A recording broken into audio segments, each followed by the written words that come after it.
sometimes you gotta not be like saying you did some shit if you didn't do it. If you fucking truck driver to grass over, I don't care. Put that in your shit. Some people say tricks that they did, and it's not a trick. I don't know. Cut that out. Cut it. What's up, everybody? Welcome back to Kanode Knows. This week on the show, we got Tammy McCarley. Tammy's a prolific professional BMX rider from San Diego.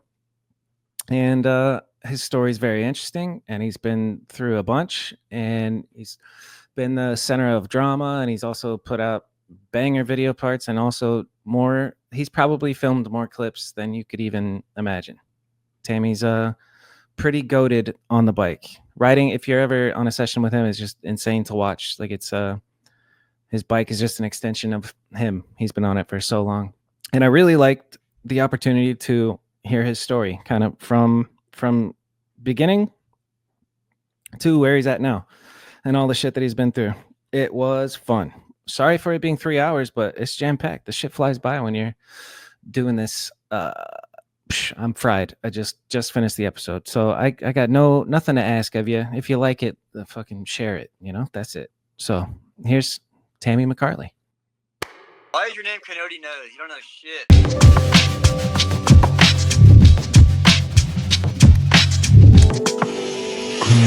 No.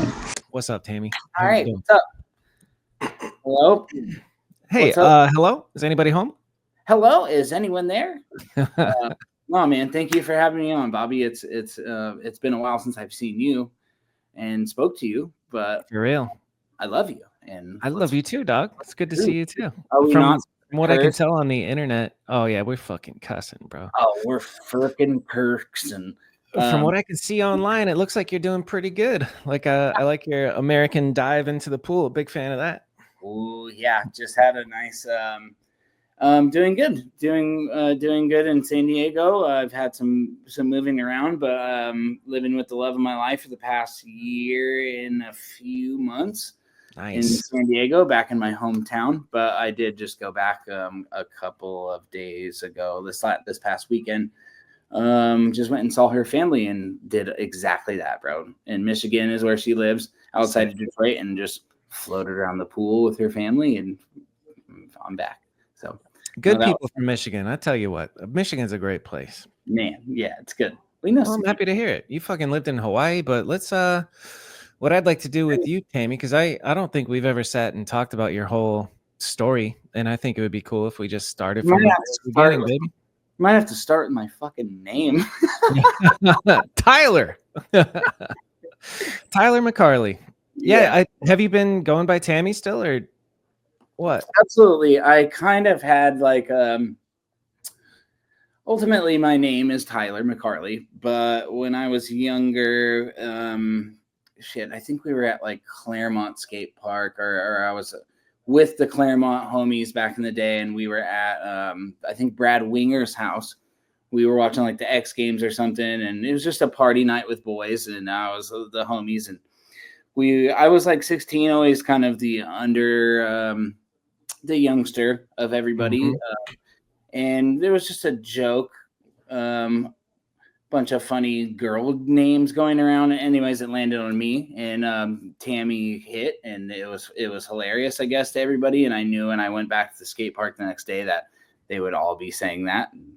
It's exactly what happened. So at the time I embraced it, because I don't know if it's just like when you're younger, like 15, 14, 16, whatever age, you kind of want it might be a case of like getting your own identity type of thing. I didn't really like the name Tyler. Love you, mom and dad, but I didn't really like the name Tyler very much. So I kind of embraced Tammy, and that was like the first time I dropped a video, was like right around that time. And I think it was on like Vital BMX, and it was Tyler Tammy McCarley. It was right around that time. So stupid, corny instance of like embracing the name, but yeah, I just kind of didn't really like my name Tyler. But what a fantastic name to embrace. Come here, Tammy. Dude, I mean, I didn't know any different. I didn't know your name was Tyler until like a couple of years ago. Like, that's what's pretty funny. That's what's pretty funny is a lot of people don't, but also, man, like, yeah, BMX isn't that serious. And I wasn't taking things so serious, and a little bit of like I don't know, maybe that case of like people or kids, younger kids wanting to make their own identity. I just didn't like the name Tyler. So I was like, and it was just funny. Everybody thought it was so funny. We were just partying that night. And then the next day I remember going to Claremont and I was like, fuck, they're going to call me Tammy. Kyle did right away. Everybody did. And then I was just getting better at the time. And I embraced it.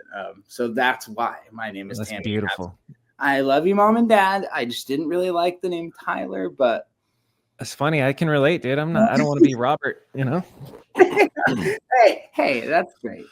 Hey, so what's your origin story? How did you first get into bikes? Were you a racer as a young lad? No, but what's ironically, I grew up right. So Clausen, fucking love you, Clausen. He's been doing so good, killing it. Yeah, Rider of the Year. Absolutely. Just I've voted 6 to maybe 9 times already. I think. Anyways, absolutely. I grew up in El Cajon, California, and right down the street from I think Clausen and Dennis and Billy lived in the same apartment when they were. I think we're all like a few years apart, but I lived right down the street. They were the Shady Lane boys. This is before we were all established at all, but ultimately we all stuck around the same area. Clausen moved to Vegas, but I grew up in East County, San Diego. Very grateful to have grown up out here. But in a trailer park for kind of half of the time. My dad lived in Claremont, was like he was still like him and my mom had separated when I was like 4 or 5. So it was kind of Claremont split. Like he lived down the road. We'll get, I guess, to it close enough to the Claremont Skatepark, which became where I fucking ended up getting good at riding bikes, I guess. Because in El Cajon, but I fell in love with riding bikes because in the trailer park there was like 4 or 5 just. I love them to death. I can name drop whatever. They'll be stoked to see this. They didn't end up continuing riding, but they were riding. They got me into the shit in the trailer park, and I think that everyone's doing the 4 people I'm thinking about are doing good now. But I mean, shit, it's a trailer park. I'm not trying to put a bad name on trailer parks, but we were getting away from whether our parents were alcoholics or whatever the fuck was going on, and that saved my life. We were out going to the El Cajon courthouse every night, man. And fuck, dude, that's where I fell in love with BMX, is through those trailer park homies. But then through my parents' separation and my dad living in Claremont, it was Tuesday, Thursday, every other weekend, I would go to Claremont and with my dad. So he lived over there. He's like in band, and that house is cool, but I still. How old are you at this time, you think?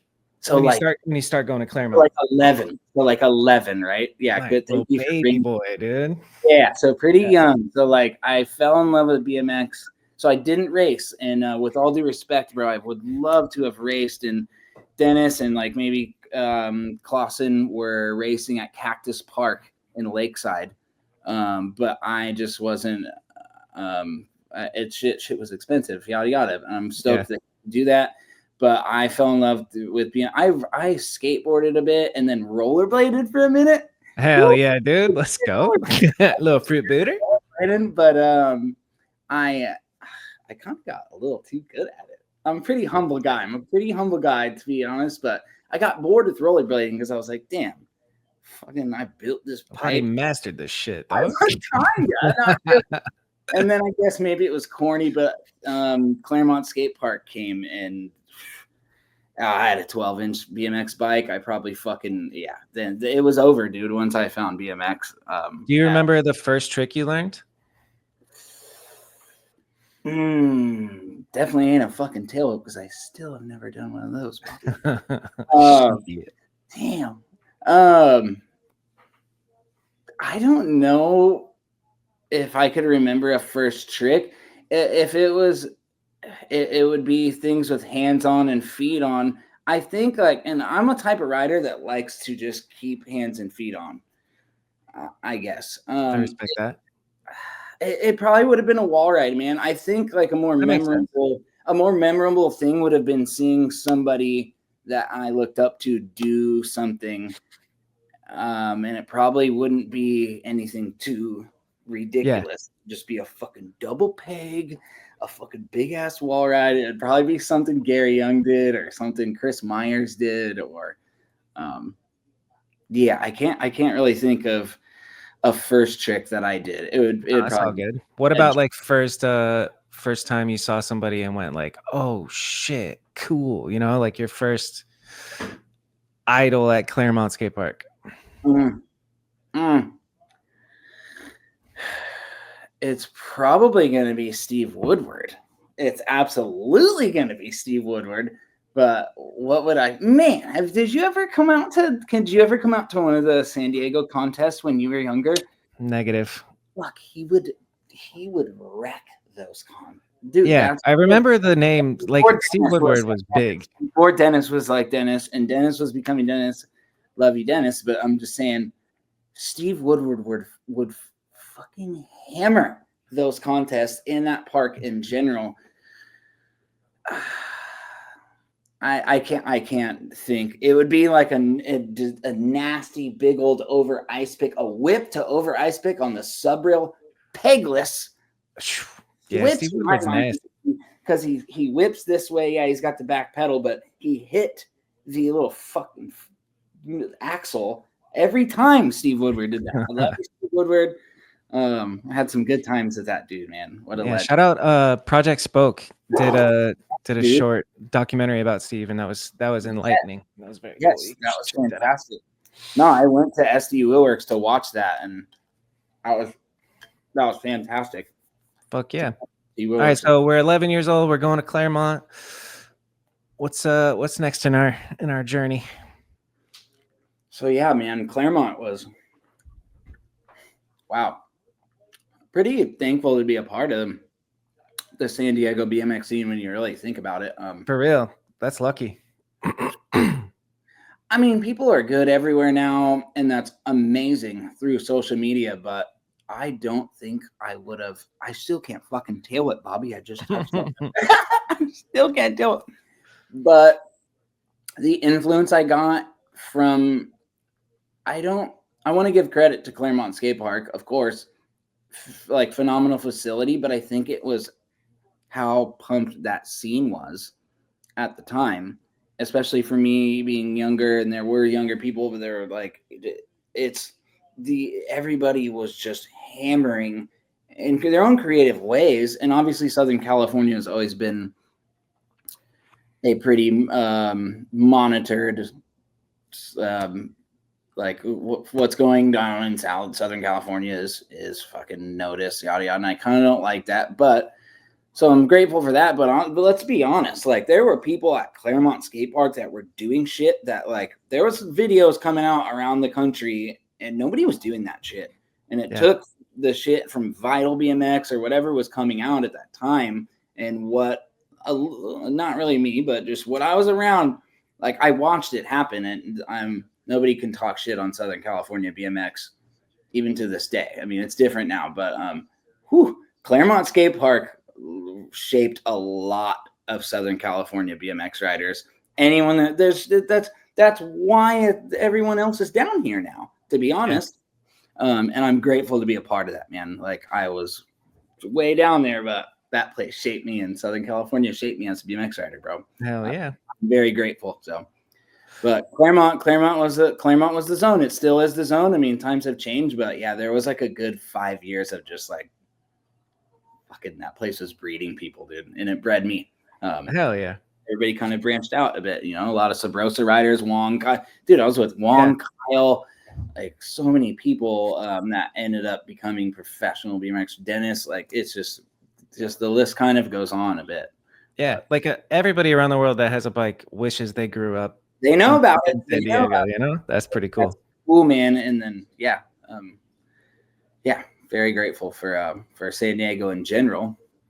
SD, it's why I'm back here. It's where I was born. Very grateful to be born here and fall in love with such a special extreme sport, bro. Yeah. So When do you graduate from the little bike to a regular sized bike?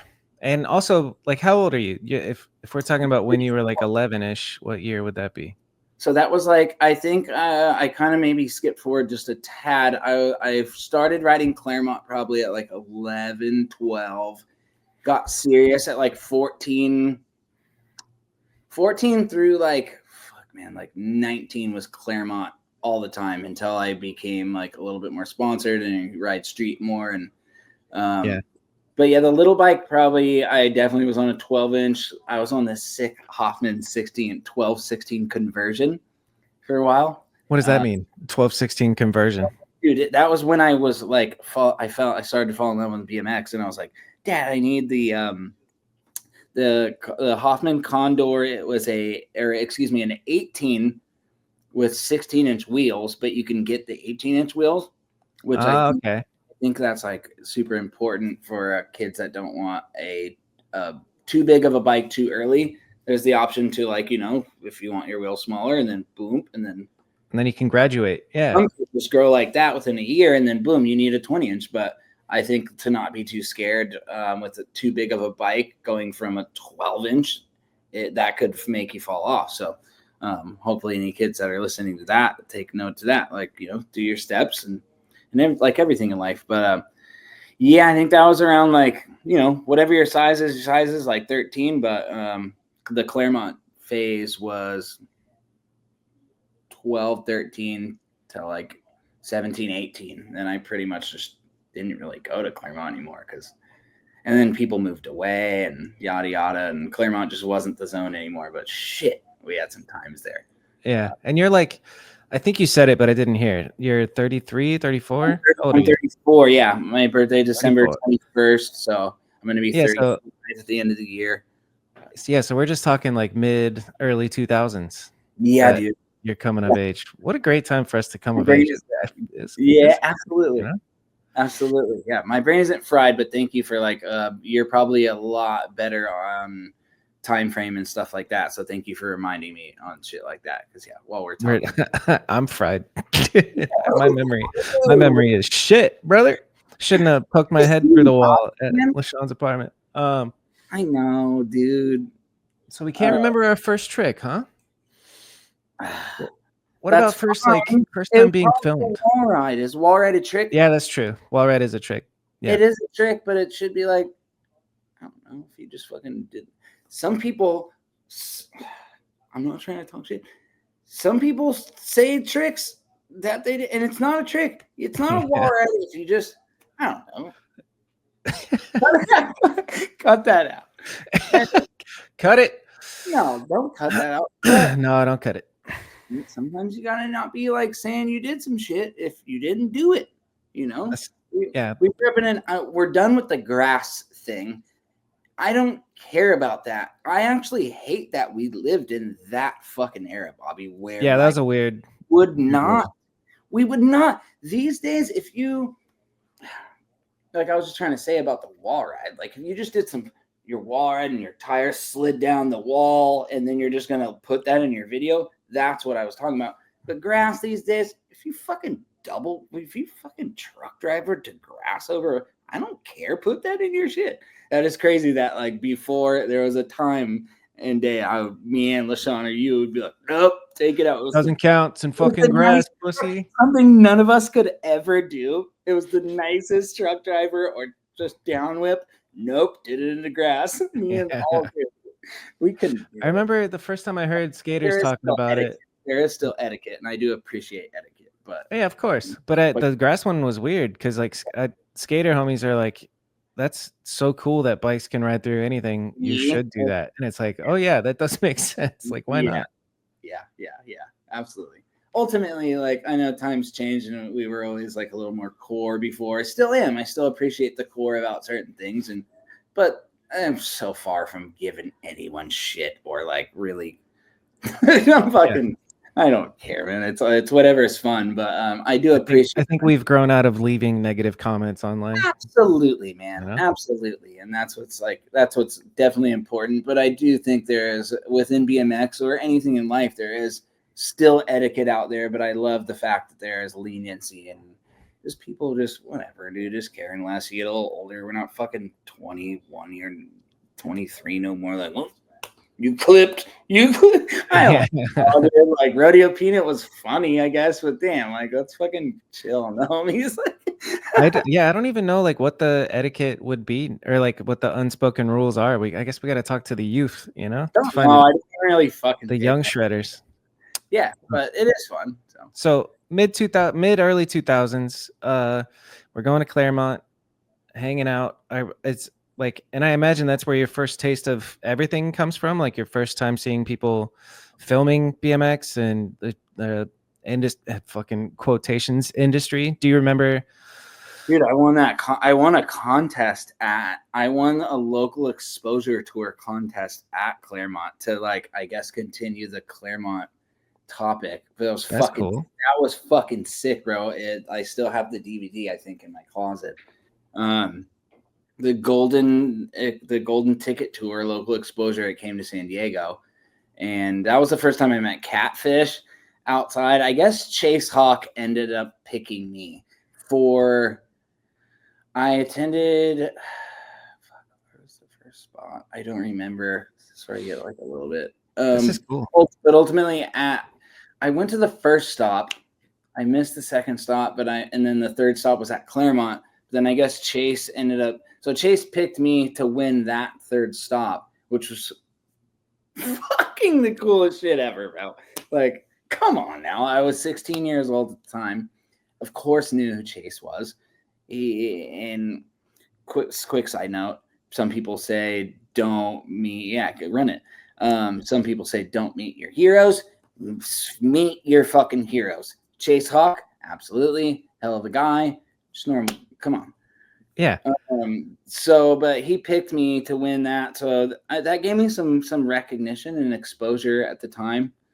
Damn, this is pretty sick. I can see you fucking. Yeah, I wonder if there's gonna be a video. It doesn't seem like it. Man, it's a while ago. I found this article explaining what it is. Local exposure, the golden ticket, is a chance for some of the top pros in BMX. 2025. So this would be like, man, this is gonna be. This was 2007. Is when okay. you won it. Okay. I wonder what happens if we just add your name. Yeah, damn, I see the stops. It was Escondido, so I went to the Esco stop, and then anyways. Oh, that's fucking. Yeah, not sure if we're gonna find that, but that's cool. You won that contest. I love it. Yeah, I won that, and then so I guess that was. Do you remember what you won? Dude, it was so fucking cool, man. BMX was like on the out, like it was not on the end of. Dude, they were in fucking tour buses, and like it was like. As far as BMX is a little bit away from it's so fucking cool now, and there's still people doing great. But man, it was like when I look back and I hear about like Ryan Nyquist was there, and I remember in the video he like comments on me. My mom fucking flipped out when that I did too.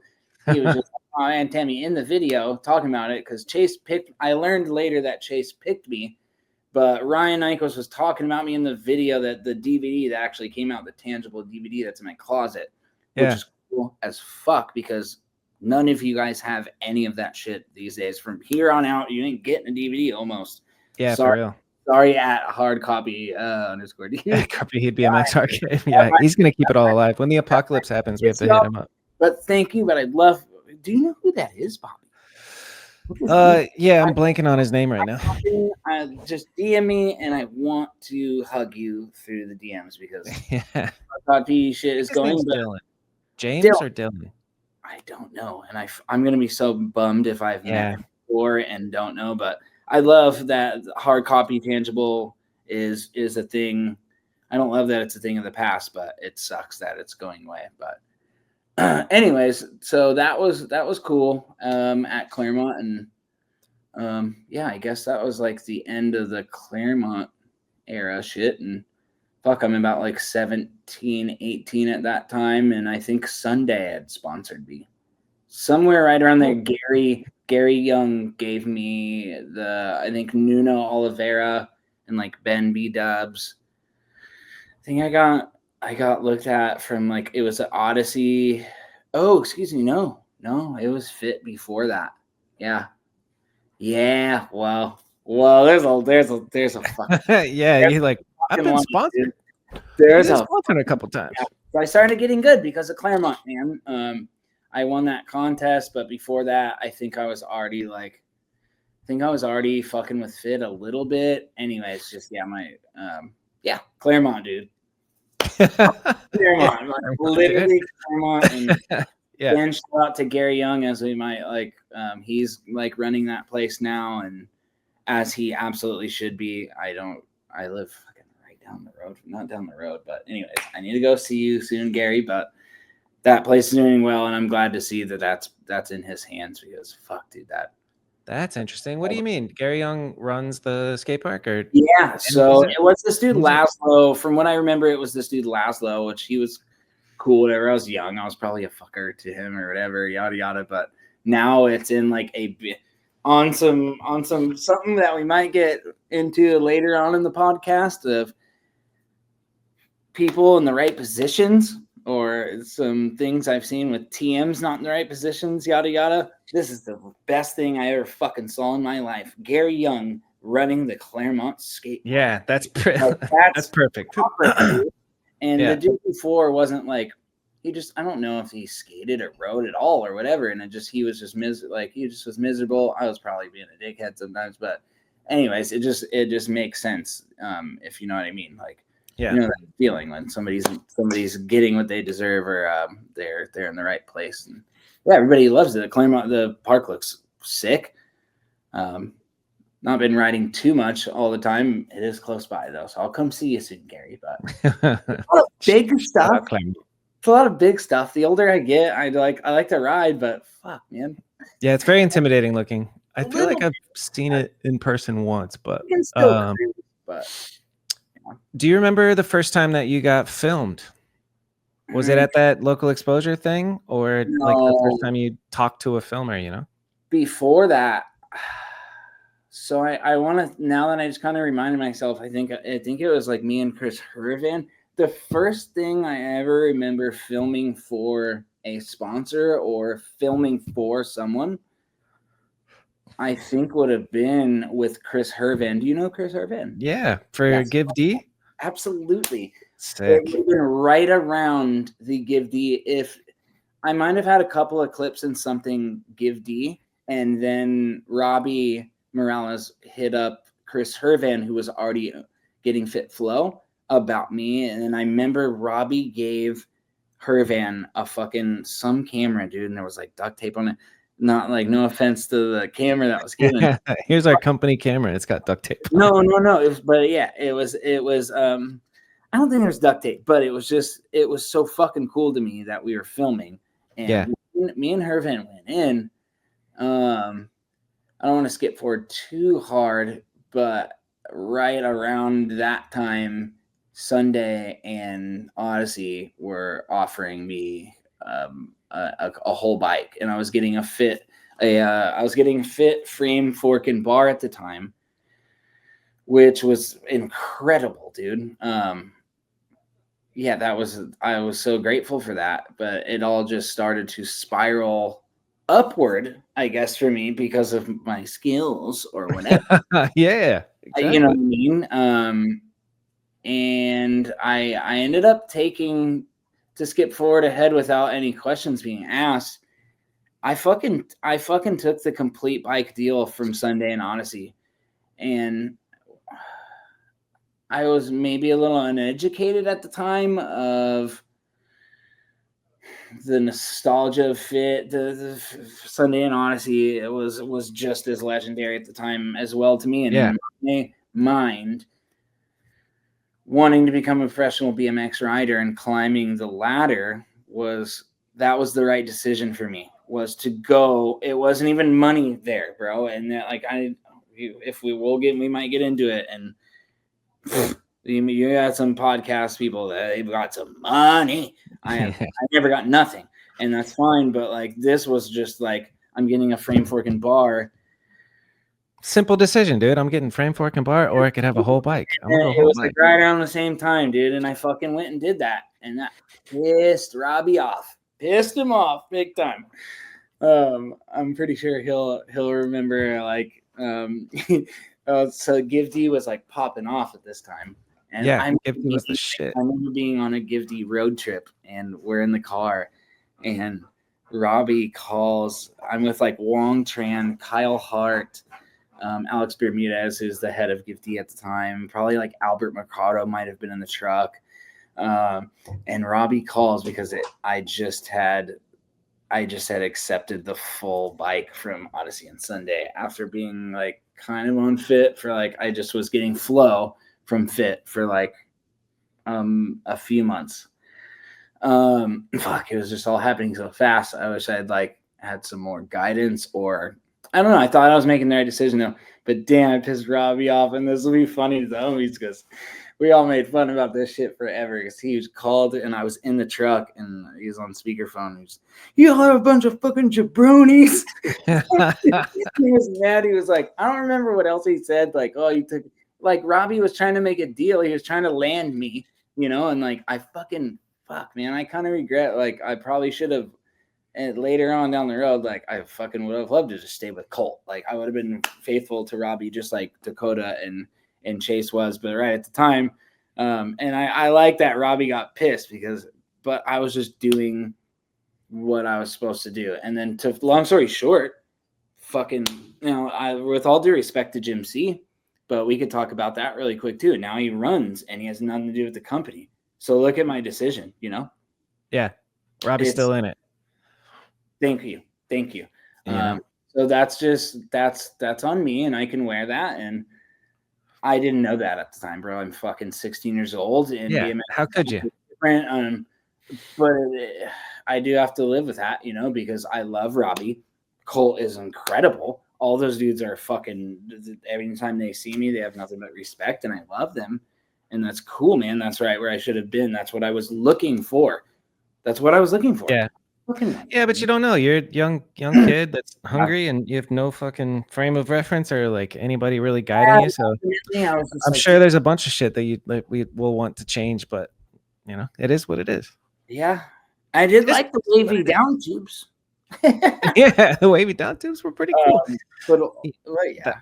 That was a good era. I remember like the Odyssey video, I think it was like 2004 or 5. Yeah, Up and Away was like playing in my DVD player while I was getting those bikes. But yeah, anyways, I'm talking about the one with it's like cartoon animations and Gary Young rides to a poppy song that's got stuck in my head. But that one, when I saw that video, I was like, Odyssey is cool, dude. Yeah. Not my favorite video, but it was sick at the time. It was just different. I also was surprised. I don't know. But then let's linger on fit first. Core though. Then things went core with the trip though. Oh, and that's right where that's what the fuck I'm talking about. All right, hold on. So like during the getting flow from fit, and then maybe Sunday and Odyssey and Givedy era, what projects are you in that we could see footage from back then? Like, what's your first real coverage that you got? First real. So yeah, what could you look up right now? Damn, because I remember seeing you in Givedy edits, you know. Look up. Are you about to look something up? Yeah, look up Givedy Def Grip edit. I'm pretty sure you're in that one, right? Yeah, you could. Yeah, I have the ender in this long ass nose Willie. That was and that's what I remember is Tammy being early on the nosies. I'm gonna carry you in. There's Havan. And I fucking love Havan.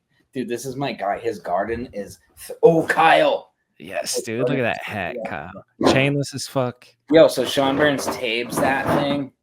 Nice. Dude. That's cool. Yeah, look at that. Look at this little baby boy. Just giving dash. Yes, look how tiny I was. Yeah, okay. I remember the early days of Tammy. Where would you be in here? Oh, look at that tape. Ooh, we're dirt on. So maybe it's not this. It's the Christmas one. Yeah, I remember that one too. The Christmas one is the Christmas. Look up shit. Do you want to see the first ever nose wheelie 360? Everybody's doing it these days. Yeah. Oh wait, Alright. it was at Claremont Skatepark, wasn't it? Yeah. All right, hold up. I know exactly what you're talking about. I hope we don't have to pause this and. Novice, Is that you right there? That's you, Nosy, right? Look at my. Yeah, that's you. Look at Look that. at the most beautiful dog you'll ever see in your life. Novice. Look at that beautiful dog. I fucking love her so much. What's up, big dog? She's the best. Yeah, the banger was this Nosy. And in 2017 years ago, 2007, 2008. I remember this like it was yesterday. This is what I love Kevin Peraza and everybody. They do the fucking nose 3, but they do that little G-turn bullshit still to this day. Yeah. I did one, and it's fuck, dude. Look up on YouTube. Steve, fuck. There's Steve Woodward. Fuck, what is it called? It's like a Claremont. Claremont. It's a banquet. Oh yeah. Mike Spinner. Put Mike Spinner or fuck, dude. I'm sorry, I wasn't prepared. It's all good, bro. Well, I can. I'll add in Tammy's first nose 3 in post. We'll find it and then add it in there. But we'll find it. We'll continue the story, bro. We'll find it. What's your favorite before we move on from like the Give D era? Because that shit was impactful. But what was it like to be a part of that? What was your favorite part? How was hanging out? Where did you guys go? Give D, man. I want to talk more about that. That should be a tattoo I should have. I have other fucking BMX trip tattoos and fucking the trip and Give D, dude, shaped Wong Tran, Kyle Hart, Ron Pitcher, fucking goats. Goats, dude. Literal best friends of mine. They made BMX for me. Fuck, dude. There's so many of us that literally it was honestly just the whole Claremont crew. I'm bummed that it's like man, if Gifty was going on now, like we'd have lots of views and likes. Yeah, for real. Dude, shit was so fun. Like that's why my name is Tammy and not Tyler's, because of those dudes. And fuck, man, I want to thank all of them. Rest in peace, Steve Kerr. Thank you so much, Alex Bermudez, dude. Like, fuck, dude, that everybody in that crew was ahead of their time too. Like, man, stylish and talented. I really think so. And that Give D got people sponsored. That was one of those, I guess, shake junt type of things where shake junt does its thing and boom. And then the trip did its thing, boom. Blunted did its thing, or like boom, like type of shit. And that's beautiful to me. That's exactly what's supposed to happen. And yeah, for real. Sucks when things end, but it's fine. So any party memories of Kyle? I got a few with you that we can't talk about. Not really. Let's talk about it. I don't care. They probably wouldn't be like that entertaining, but fuck, dude, with Kyle, man. Dude, I really can't think of anything off the top with Kyle. I would have loved to have been a part of Sabrosa. I think you have more stories with Kyle that would be, dude, were you there at like the Atlanta strip club thing? Yeah. Some shit when they would come back from some Brosa trip, dude, that I was like, fuck, man, this is like they got hella clips, but he was like, we were in the strip club. Kyle did a fucking kickflip and you were pussy. And like, oh yeah, dude. It's such a blur, bro, but I was there. I do know that story. Exactly. I just took a picture the other day of I have a screen grab somewhere on my desktop, and it's the Sabrosa squad, me in the center with the laptop, and then there's 4 girls that we brought back from the strip club. And I'm just that's pretty cool. That's pretty cool. I don't think Kyle did a kickflip into anyone's pussy or hurt any strippers in the process. But I'm pretty sure there was a bike inside the strip club. I'm pretty sure we brought a bike in.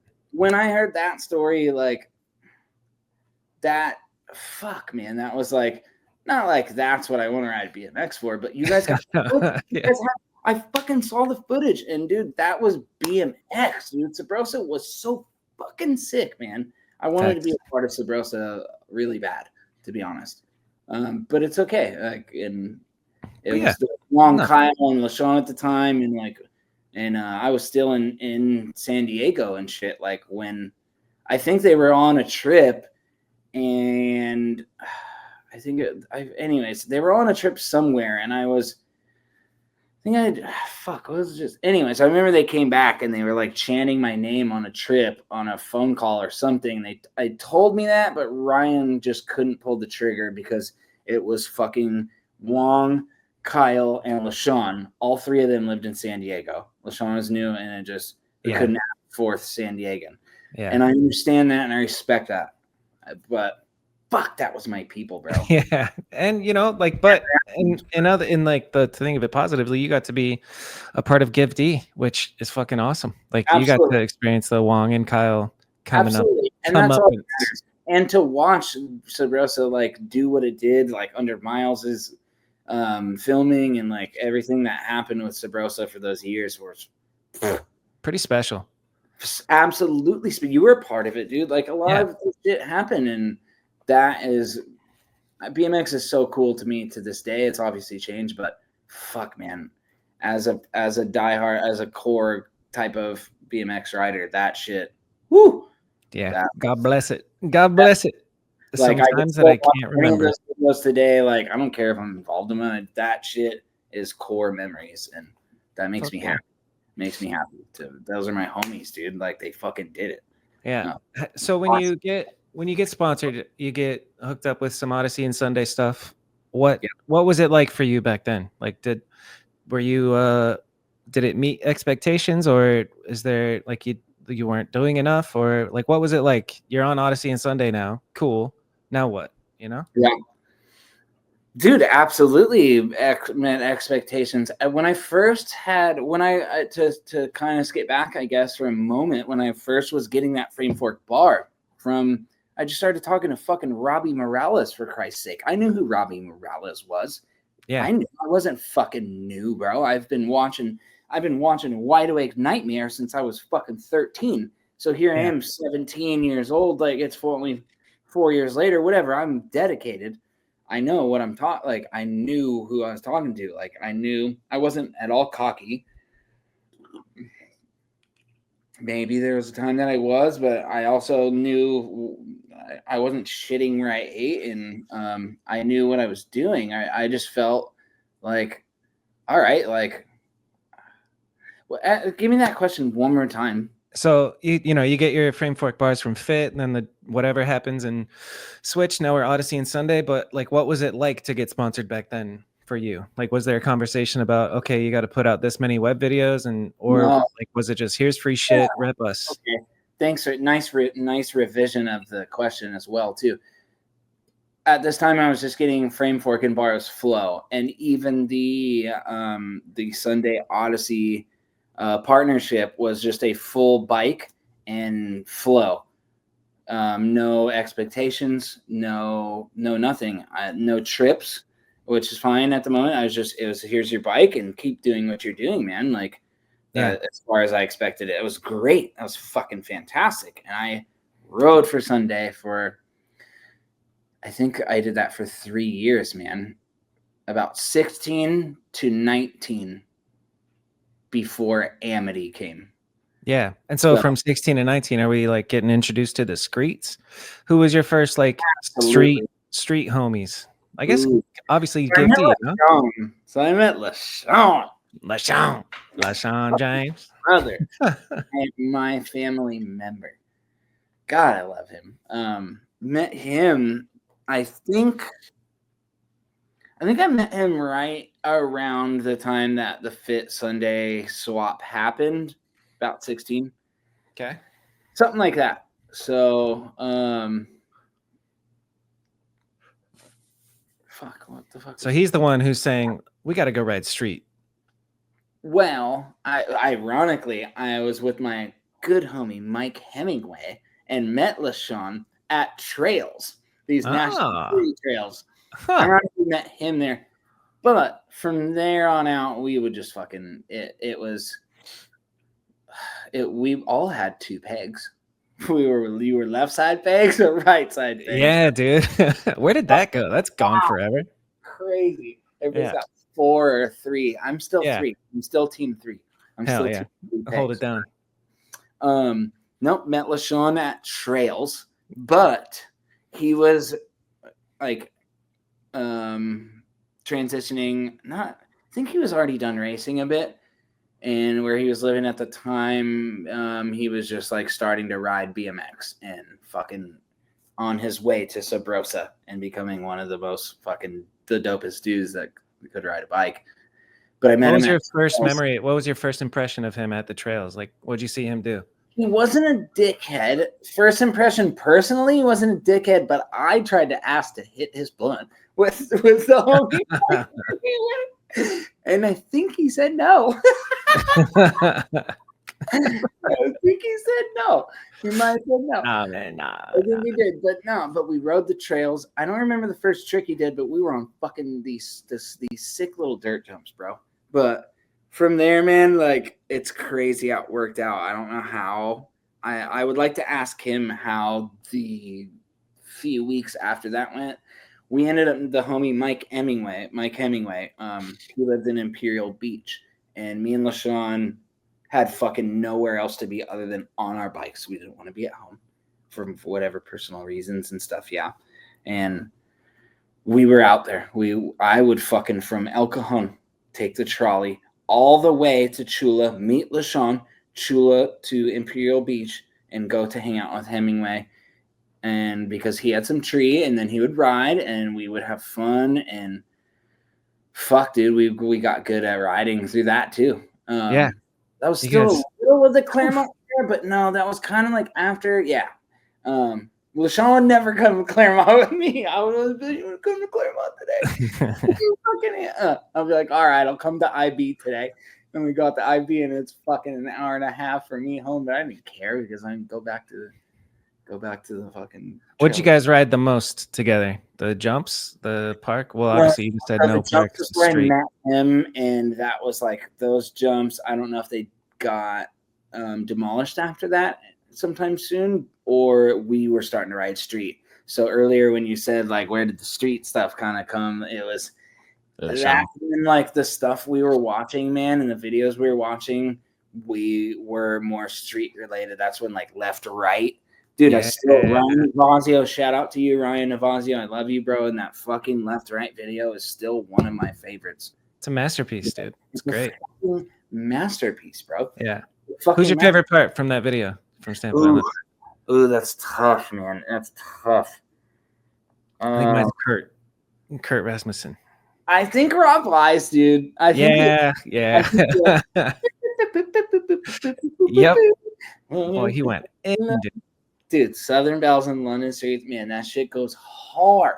And it was actually my first time seeing Dakota, I think. Absolutely. No, I saw him in like Low Tech Vancouver, but it was a standout part for sure. It's proper use of like film burn and whatever the high 8 camera, which I've never gotten to experience. And I edited a DVD for Christ's sake, but I also never got like as experienced or into shit as you or him and a lot of other videographers have done. I was always just interested and was good and understood shit needs to hit the fucking beat. Yeah, it's pretty straightforward. Shit needs to hit the fucking beat, for real. That is easy to me, and it's just sometimes it bothers me, even if it's fucking, I don't care if it's a fucking hockey game thing I'm watching or a baseball, fucking whatever. If somebody puts together a little something and things just aren't hitting the beat, it might bother me a little bit. Just a little bit. I know. It's staying here. Somebody edits or whatever, but if I watch a BMX something and just like somebody's just like, and it's not like the beats a little off, it might ruin my experience. Yeah, it's like nails on a chalkboard, man. It's like what could have been. So in this era, you know, like hanging out with LaShawn 16 to 19, do you remember, were you on like the message boards or anything? Were you on the internet? Ooh, no message boards. I remember I remember there was like SD BMX dot and Yeah, Fudger ran that blog. That was Fudger. Dude, I was too young for that. Yeah, I was too young for that. No. If I think SD BMX was it might have been I don't know if he was like the originator, but then there popped up like there's a Southwest BMX, there's a Midwest BMX, like all these forums. It's interesting to think about the evolution of like BMX on the internet. It's wild because it's all message boards at first, and then they come up, and then now it's just Instagram and it's Good dispersed. segue. What I love about like it is a little bit lame that we live in a world where like, subscribe, and comment, and blah, blah, blah, blah, blah. That shit is cool because I get that gets people shit. But within BMX, I fucking do love the fact that a lot of people and homies of homies are commenting on people's clips, even if it's just a fire emoji. I personally like a little bit more of like a damn, that wall ride was sick. If you post 3 clips, that's exactly what we were doing before any fucking social media, dude. That's why we rode BMX. We fucking were at the session with the homies, and the homie did a sick wall ride, and we pop, pop, pop. Yep. We can do it through social media. So I like that part of social media. I love that. Yeah. It can become fucking different than that, but we're not going to talk about that or give that any fucking energy, are we? So that is so sick to like that. Fuck that. I'll get a little negative right now. I grew up in an era where dude, I literally feel like I got shit for putting too much stuff out. Yeah, you were prolific, bro. Oh, today, that's that's your job today. Yeah. That is your job today. You guys, when I was watching your videos the other day, I was like, holy shit, dude, you guys went in. I literally got fired for that. From where? Fucking BMX. Not really, but dude, isn't that fucking wild to me? That is wild. You guys were legitimately putting out something. It seemed like every week. Literally, when I was on the run with Miles, dude, Tuesdays with Miles, and I was putting out my own shit. I wasn't even fucking uploading anything to Instagram, but there was comments were available, whether it's Vital BMX or the Come Up BMX or ridebmx.com when I was there, and there would be some comments of this guy puts out too much shit. Like, imagine that. Yep. What can you do? Hey, right thing, wrong time, huh? What you can do is go get a fucking job. Nah, you should be proud of putting out as much shit as you did, dude. I am very fucking proud of that. And I'm a pretty humble dude, and I was at the time, but looking back, like, holy shit, bro. Like, and I don't need to skip too far forward, but like, damn, yeah, I feel like I got slept on because I was putting out too much shit. Oh, a couple of my clips had me smoking a cigarette or drinking a beer, which 2 years later became like the new normal thing to fucking do and was highly respected maybe 3 years later. But like, the fuck, dude? Like, what about my numbers and like everything I was doing? And so that broke my heart a little bit, but it's all good. And but so this era with you and LaShawn riding street, using BMX as your escape, what comes from that? Like, you're on Sunday on Odyssey at this time, and did you make some web videos? Or, I mean, that's a stupid question. Hey Tammy, did you ever make web videos? So that time, so I guess let's try to like era where I was. Sunday at Odyssey turned into when I was like, dude. So yeah, I was riding for Sunday and Odyssey. This is where I should have Matt Clausened. Should have had a job. But I also don't like saying that because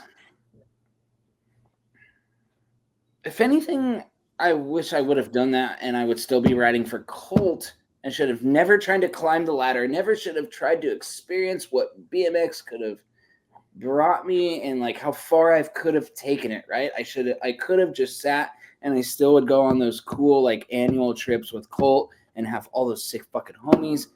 I don't need an annual, a monthly check, but I would be able to go on trips and I would have a bike for free and go on trips. And then we go on trips, like trips, Bobby. Like, let's fucking focus on this. That's all I ever wanted. I didn't want no fucking money, dude. I wanted to be involved and included. So we'll get to that more. I should have just focused on that, but Why? What makes you say that? What happened that is making you say that right now? Well, because anyways, federal ended up happening, and that was the last straw of like BMX sponsor stuff. But we'll get there. Catch people up to it. So Sunday in Odyssey is going on, and you're riding and filming. Maybe what would you be filming in that time frame? Nothing, which is a huge problem. So in that time, I'm filming. If I'm riding for Sunday in Odyssey, right? Didn't go on one trip for 2.5 years. Getting sweet bikes, nice colored bikes. Love the bikes, sick fucking down tube. Killing these bikes, I'm ripping them apart. Filming lots of Tuesdays with Miles. Me and LaShawn are filming shit. Riding a lot more street. Yep. Whatever I'm doing, filming a lot of Tuesdays with Miles. My name's out there, yeah. Yep. No trips, no nothing. And it got to the fucking point after 2.5 years that I got hit up by Amity, a random UK company. Random, do you know Amity? I know Amity because of you. Because of you and Westcott, dude. So I hit up Jim Selinsky, who I heavily respect. And who doesn't know Jim Selinsky? Yeah. I regret the fact now that I'm glad that he moved away from the company, but this is the exact answer. I rode for them for 2.5 years, and it was time for me to step up. And I asked him, I want to stay with Sunday, but Amity, this company from overseas, is offering me $650 a month to ride their bike. And I asked Jim Selinsky, I said, I don't want to take that. Can you put me on the pro team? I would have been willing to fucking take $250 to stay. So here's my loyalty, bro. While I was climbing the ladder, I did understand my loyalty. He said, no. Think I'm going to fucking not take $650. Nope. I immediately got a passport. I flew all the way across overseas and met all these Amity dudes, started making $650 a month. That moved me out of my mom's house. Nice. It was fucking fantastic, bro. Yeah, I was dude. able to move out. That's all I'm doing, $650. All from riding a bike, which is crazy. And I found this garage with my mom's friend down the street, and it was the dude Maloof and fucking Westcott came and stayed in my garage, and dude, we filmed. Like, bro, it was fantastic. Yeah. But I kind of fucking wish Jim. That would have been sick. What year is this? I did try to do it right, man. I did try to do it right, but what would you guys do? Would you guys? Yeah, leave a comment below. What would you do? No, I don't think anybody's mad at you for that. Ain't worried about it if they are, but any of us in the same position would have taken that. What year is this, do you think? This is 2020. No. So 2019, I started riding. This is 2021. You're full of shit. No, it's 2011 maybe. Excuse me. 2011. Yeah. That's okay. Yeah. Sorry, I was 10 years ahead. Yeah. This is 2016. That makes more sense. I was like 4 years ago, bro. I don't think so. But that's a really cool opportunity. I don't even know. Explain what is Amity and who is it? Does it still exist? And what was? So no, it does not exist anymore. But I rode for them for like 3 or 4 years before federal came about, and we'll fucking talk about that. But that was a random company. I don't know their affiliations. They definitely weren't through 70s or anything. I forget who they were distributed through, but they were just like basically a random company. And these two dude Mark, both of them were named Mark. They were nice people. I respected them and we had fun, but ultimately it wasn't going to go anywhere. As far as I wasn't even bummed on it. Whoa, yeah, this is one that me and Westcott filmed. This is the This is in LA, but yeah, pull up some Amity shit. This is the 2010. This is something me and This Jeff is 2010 Tammy right here. Damn, three yeah. Smither. So this is when Westcott is out here filming me. Yeah, I'm Yep. glad you put something up. So You nasty. I suck at talking. You're doing great, Tammy. Don't trip. I don't really care. I mean, fucking whatever. I'm sip a beer and no one. Look at that The only fucking people that I handsome know guy. watch this shit are just my homies, dude. Hopefully enjoy. But so here's a Vegas flip. But yeah, Westcott filmed all this. We were out here with Clausen in the background. Look at that fucking line, dude. Look at that little Beautiful. back Bringing the hype. God, I have dreadlocks right here. Look at that. Can you remember how you first met Jeff What? Westcott? Dude, rest in peace to Mama Westcott. I have spent so much time with Jeff, dude, at his place in Illinois. So we also rode for Coalition together. I put Coalition through Matt Kolish. Fucking love Matt Kolish, but yeah, I was grateful enough. We were making like a couple $150 off of Coalition for a minute, and aside from the money and that, like Coalition was trying to revive their parts sponsor team for a while. And $150 is a lot. We were doing good, man. I thought we were doing good, but just BMX is just fucking not easy, man. And no, they had to stop. Like they had to stop paying us, and I understood it. But it's like the most I was ever making at one point was like $800 as a professional BMX rider. Yeah, I was so grateful for that. And this is what I was doing. I was putting out shit every fucking day, dude. Like legit videos. Like we were filming, not Instagram reels, bro. Like. And I respect people that are like doing their thing these days and whatever. And maybe not even through BMX, I could say that, but it's like yeah,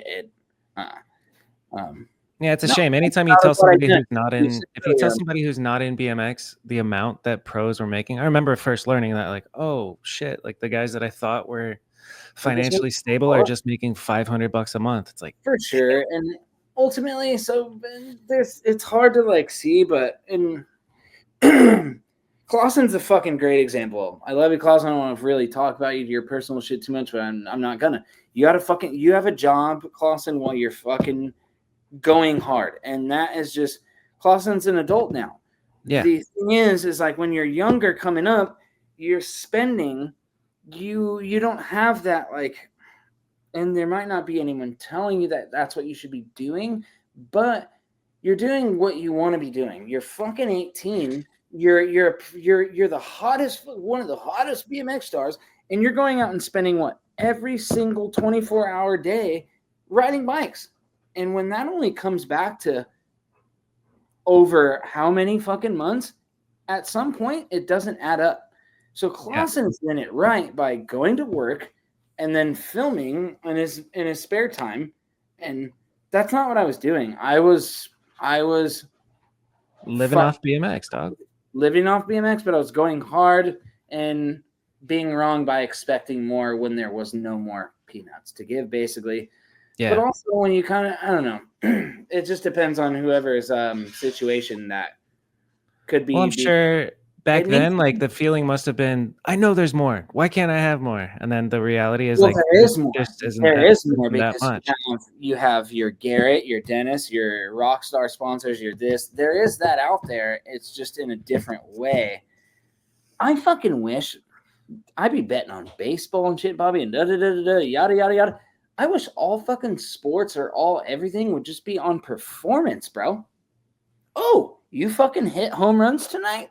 Oh, you got money. Oh, you didn't do great tonight? Boom, you didn't get money. Cool. Bat better tomorrow, bro. Yeah, that would be nice. That might please anyone in the comments. Let me know if that's dumb, because that's how it should go for BMX too. You don't get a fucking paycheck just because you're fucking legendary. Go out there and film. Garrett's still doing it. Film. Yeah. Garrett's still fucking, come on. No. Come on now. No, and there are people that are like that stopped. They were like, oh, I don't want to accept a check, like fucking Doyle or whatever. I don't even fucking know. But it's like there are people that step down, but it's like, okay, well, it's obviously a problem if like someone's getting money that isn't doing shit through BMX, especially. But while I watch this fucking baseball game, why are you giving him $700 million? He didn't fucking get a hit for 5 days. Pay by hit. That's an interesting. I think that's Betty Inches. I that's like what it. I do. If I don't go to work, I don't get paid. Well, it's just fair. It is. Imagine that. Fair. And I'm not very political, but like work visa. No, I'll think about that, Bobby. Let's not get political. What do you mean by work visa? Well, work visa. In order for you to legally go to another country for a certain amount of time, you have to do a work visa, right? Yeah. And after you get kicked out. Well, you can't do that, or that's not happening in the U.S. There's just like all these people coming in from everywhere, and yeah, and we're like, no, that's I fine. don't want to get political. It's I love fine. every ethnicity. That's a fucking. It's the same principle, dude. It's simple to me. Of like, no work, no pay. Don't do it the legal way. Don't come. Don't like. It's come on, guys. Come on, guys. Use your blinker when you're driving. Like, thank you. It's the same thing. Put your shopping cart away when you finish shopping. But maybe that's just me, and fucking unfollow me if you like. I don't care. This era of Amity and Coalition, because I remember that vividly. Because you guys really put. I think that anybody that was following BMX at all learned about Amity through you and Westcott. yeah, dude. Do you remember? I mean, maybe there's a highlight from your time with Amity. Like, I think you got to travel a decent amount with them, right? Absolutely. That's where I could not, dude. Both the Marks and the Amity experience was, and we're gonna get to this fucking federal shit, but whatever. Eventually, and I'll call it like it was. But realtors were nothing but nice to all of us. My best experience. Pull up Amity Tenerife. Yeah, I remember that. Bro, I have one that I filmed too, but you pull up the one that Sam Burrows filmed. But damn, Sam filmed it? Yeah. Let's go. Let's see. Amity Bikes Tenerife. Yeah. I think you should be able to I think it's on Vimeo or something. If not, then I have one on Vimeo that I filmed with my camera as well. That is just like, it's more like scenery shots and shit, but then some of my riding. But I think you should be able to find the first one.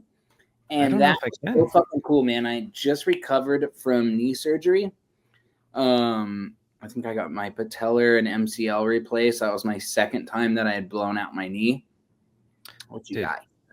Vimeo's pretty, dude. And we gotta start taking our shit off of Vimeo, pal. I know. We really do, man. We really do.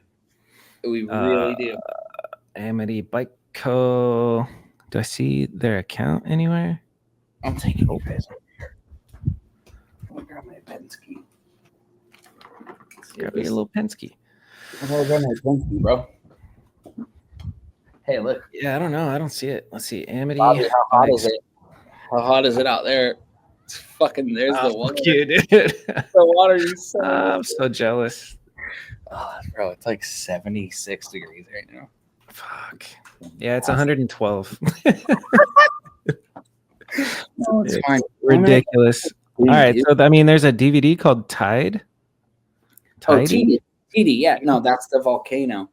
That's the volcano on. Oh, TD is the name of the volcano. That's cool. Yeah, I mean, you don't have to play it all, but so that was, or you do whatever you want to do. But I'd like to find Tenerife, but I can't. That was, well, no, this was what we filmed.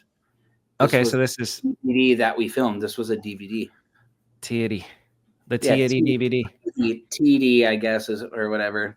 Yeah. Were you doing editing or Westcott? Westcott, I think, edited everything, but I filmed too. Dude, yep. Fucking, bro, look at this. That's living. It's choppy on my part, but anyways, I don't care. No, dude, fucking, yeah, there we go. Oh, bro, this is so fun. This is, so Amity, yeah? Yeah. Fucking, whoa, go, hey, run it back. Run it back. I commented it. So pause that when I'm getting splashed or whatever. So I commented, this happened to somebody recently, and I commented on they were in the region or something, and somebody got water splashed on them. And I was like, this fucking happened to me, da da da da da, and whoever it happened to was like, I fucking know, and they were talking about this clip, bro. I'm about like people that are trying to ride shit in South Africa, or so this is the Canaries. They just will fucking pour water on your spot. I love that. Get the fuck off my lawn, dude. Fucking with you, bro. It's hilarious. But no, so this, bro, I was out here for 3 weeks, man. They bought this spot for like 3 months, and Westcott was out there for the 3 weeks before we filmed this whole thing, dude. Westcott was a major part of it. Westcott filmed all and edited all of it. I was there for the last 3 weeks. This company, man, did more for our team than a lot of other companies have. Yeah. I don't know where their money came from. I don't even care to talk about that. That's none of my fucking business. They did that shit. You saw that view. That was a 13 floor. It was like an Airbnb. It was small, but for 3 months he just flew the team in, and okay, you guys for 3 weeks, you guys for 3 weeks, and I was the last like 3 weeks, dude. I spent there was a pool up top. We were 2 blocks from the water. That was the best BMX. Yeah, that's incredible. You got to, and so that's Spain for people who don't know where Tenerife is. It's an island off of Spain. The Canary Islands, man. Yeah. It was that was the coolest BMX trip I think I've ever been on. Fuck yes, bro. That's amazing. I had a woman experience and fucking had like plenty of clips and the pool up top, and it was 3 weeks, dude. That's pretty fucking awesome. Thankfully, I probably should have had a job to go home to, but no, dude, that was the sickest shit like ever. Yeah. Where were you living at this, juncture of life? I was still in San Diego at this time. I had just recovered. I was living on Coronado Island with the homie Mike Hemingway for a little bit. Nice. That's beautiful. And right about that time, though, I had to move like really close to the border with a friend Pablo, which fucking much love Pablo with all due respect. It was not a very good living situation. There's dogs and yada yada. But I literally got I was in Coronado Island, like central San Diego, and I just ultimately around that time, I think the moving and just people stopped hitting each other up or whatever. Like, dude, I was hanging out with DeMarcus DeMarcus had moved out. Yeah. Somewhere in that time. Oh, so this is where the Freed shit might come up. Yep. But somewhere around that time, DeMarcus had moved out, and so it's right around that time is when I had met DeMarcus. He just moved out from Georgia. But I moved to the South Bay, like all the way to the border pretty much, because I had to move out of Mike's place off his couch basically after my knee surgery. And that was fine. It's time to go. And then I met this dude, Pablo, and he was like, yeah, I got you a spot. And I was paying rent there, not very much, which is great, but it was fucking way down south. And I think that just really distanced me, man, from like, not DeMarcus, because I was filming with Demo. We were out there, and I was like, fucking, I didn't have a vehicle yet or anything, and whether it be the trolley or whatever, but other than him, things just started to like get a little weird. And then like Amity ended, or I ended up taking the federal thing, and then that didn't. I left and went back, came back, and it was gone. So immediately after Amity was federal. Got the offer from federal, yeah. Okay. What's the story there? Not immediately after Amity, but I had been riding for Amity for like 3 years or 4 years or something like that. And I remember just it was like Dan Lacey and Sebastian Keep were out in San Diego. I remember we were like partying at a house one night or whatever, and we were in the backyard, yada yada, and they ultimately were just like, dude, I think even either way, whether this was a year before or the about when I made the decision, they expressed interest and they were like, "We want you involved and included." And I ended up taking a pay cut in half, more than half. I was making $650 from Amity, and I accepted $300 from Federal to be involved and included. And I thought that was the right thing to do because I didn't know if Amity, I was having a great time. I mean, if whatever, there's fuck the money, bro. But like Amity wasn't a whole lot going on.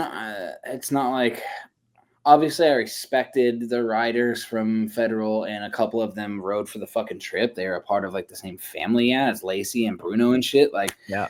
And that's hence why they were even like, but obviously they weren't going to be able to pay me that much. Yeah. And I understood that. And with that understanding, I took that offer and I ended up riding for Federal for a little bit.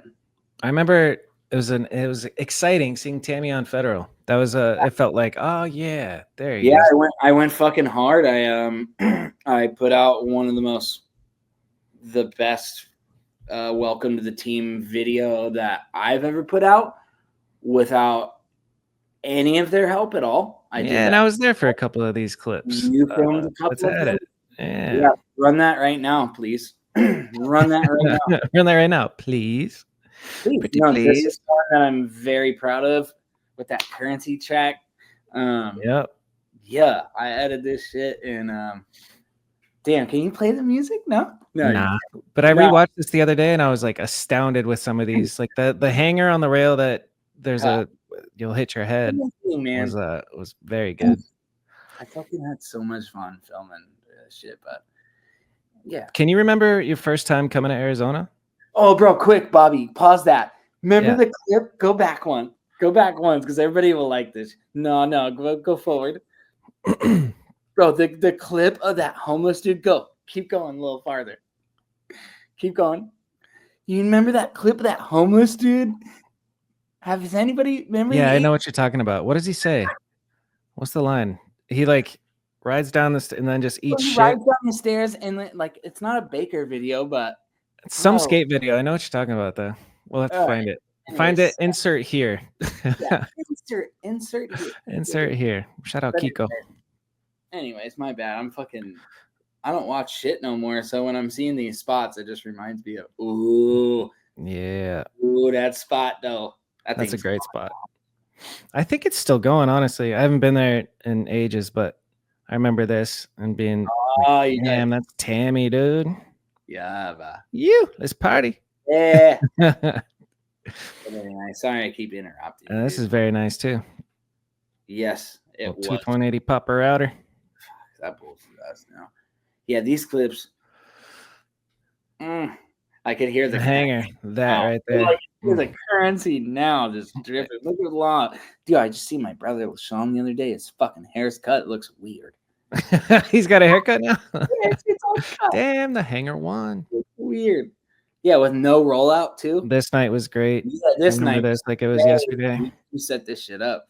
I remember thinking, "Holy fuck, dude!" So like, I'm filming that, and it was one of the few times where I'm just like, "Oh my god, dude, Tammy McCarley's here, dude!" And I got to film you. It was very cool. You fucking did, yeah. And anyways, and we love Bobby McParty, bruh. Bobby McParty.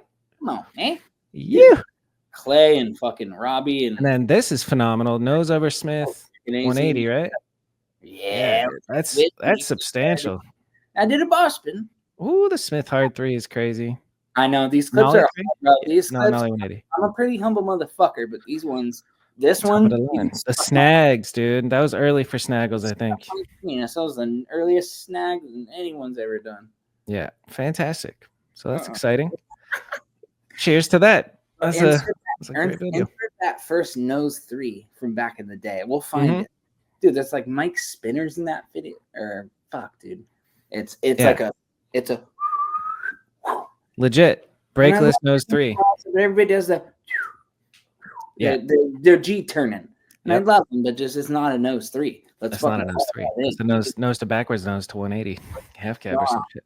You're either a male or a female, you know. Yeah. All right. So getting back to it, I got a pee, so let's pause real quick. Me too. Pause. Pause. Yeah. I can't remember either. But the era of, federal. Now that our bladders are empty, we can lock back into our chronological story of Tyler McCarley. Bladders. Whoa, who's that? So Tyler McCarley was on federal for how long? And this is where there was some drama or something. I can't remember, but what? Yeah, there was some drama. Well, what's your drama? What's my drama, dude? I ended up. So I think that's where we left off. Is I ended up taking the offer from federal to ride for them and left Amity, and then of course there was the pay difference, which I don't want that to be.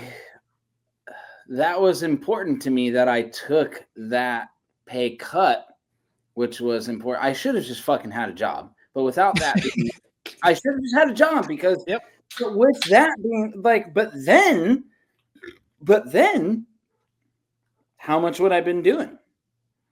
Like, it would have been harder.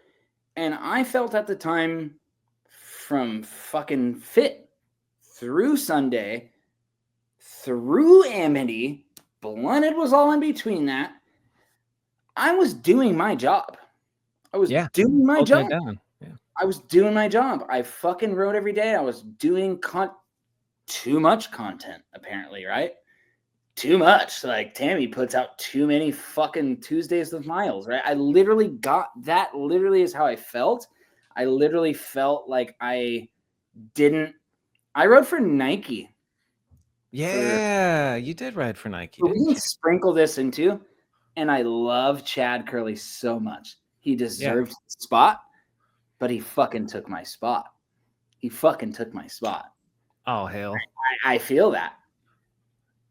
He's fucking younger than me, and I was doing my thing. I'm so humble, dude, but like, I'm not gonna be right now because I was doing my fucking thing. Chad came after me. I didn't get that Nike. We might be able to have to double back a little bit and talk about how I spent a year of my life with the Gonz and the Nike. Yeah, what the fuck?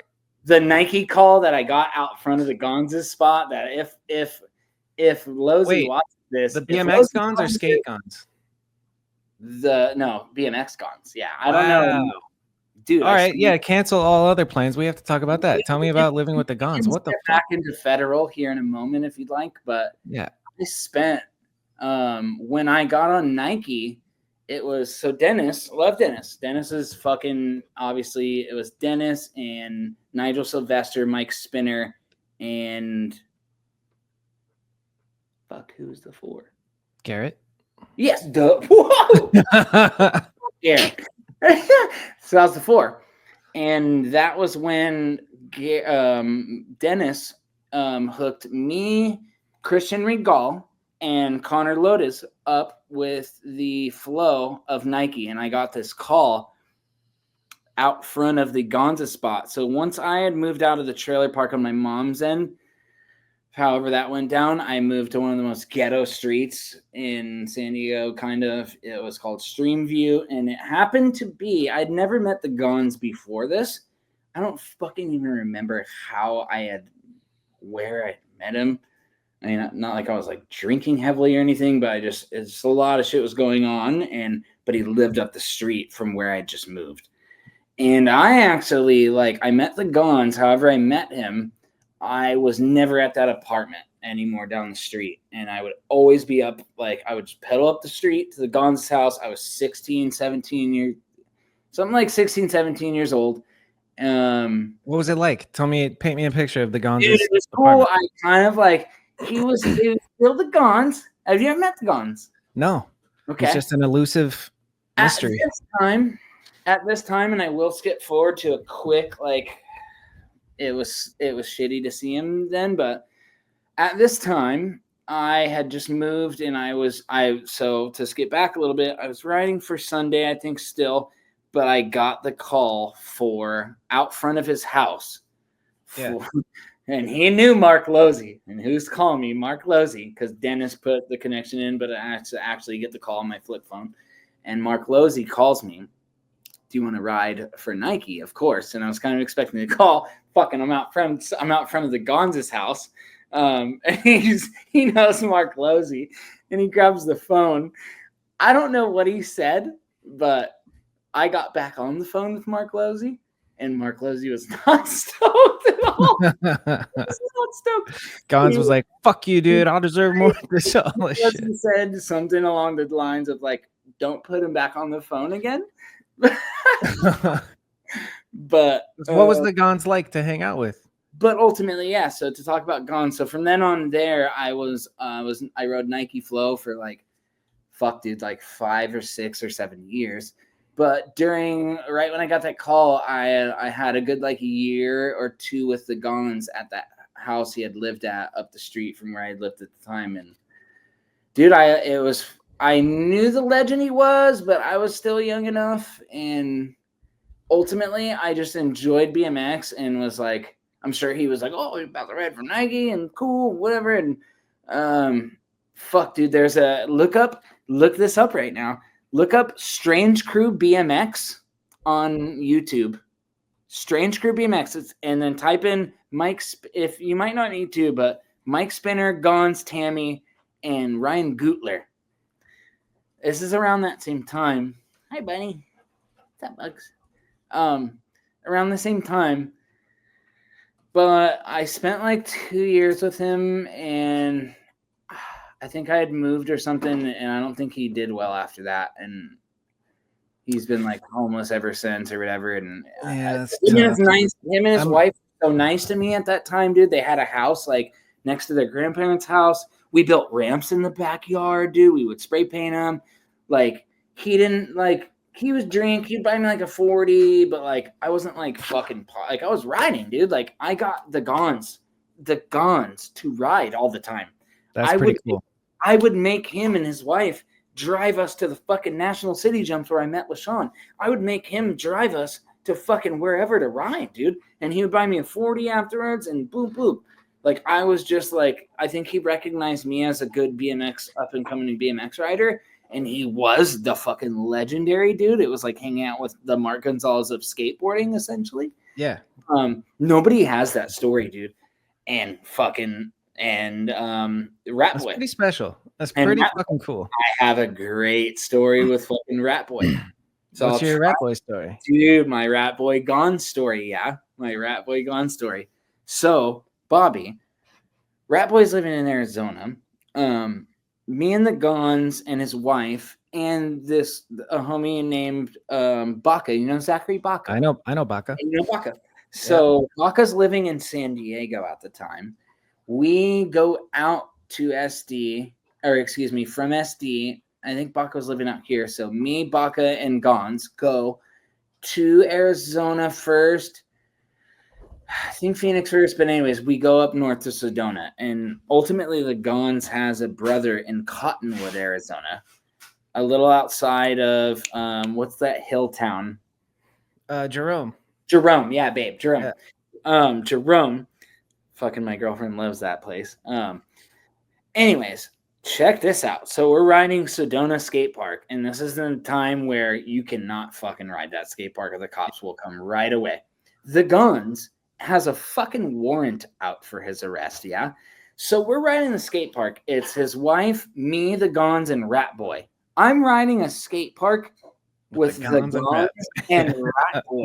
And I'm fucking 16 years old, bro. Yeah, that's crazy. That's who I am. Yeah. So we're there, have a great time at Sedona Skate Park, right? And the cops pull up, of course, because we are not supposed to be riding the skate park. They ask for your IDs.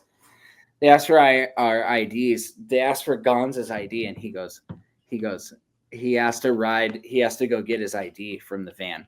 And if anybody knows Sedona Skate Park, there's a hill that goes up into it and or down to the main road. Yeah. The Gonz fucking rides. He did not go get his ID. Yeah, he said, "See you." He rode down, and there was another cop coming up. That when the cop, where'd the other guy go? Oh, I just saw him ride by. Gonz was gone. There was a Burger King down the street, yada, yada. So Rat Boy is pissed off. The Gonz's wife is trying to vouch for not giving me a ticket because I'm only like 17 years old. I never got a ticket. I think Rat Boy ended up getting a ticket later down the line. I didn't really keep in touch with him, but the cops ended up letting us go, but it took like 45 minutes because they knew that the one with us left. So maybe more than 45 minutes. We were at Sedona Skatepark for like an hour and a half, but they had to let us go. And then the Gonz is in touch with his wife. We ended up going and trying to pick him up at the Burger King right down the street. The cops are following us, yada, yada, but how did Gonz get out of here? Ultimately, he ended up staying in Sedona and getting picked up by his brother, but we met him in Cottonwood, which was outside of jurisdiction. Huh. And we fucking ended up, dude, he got away.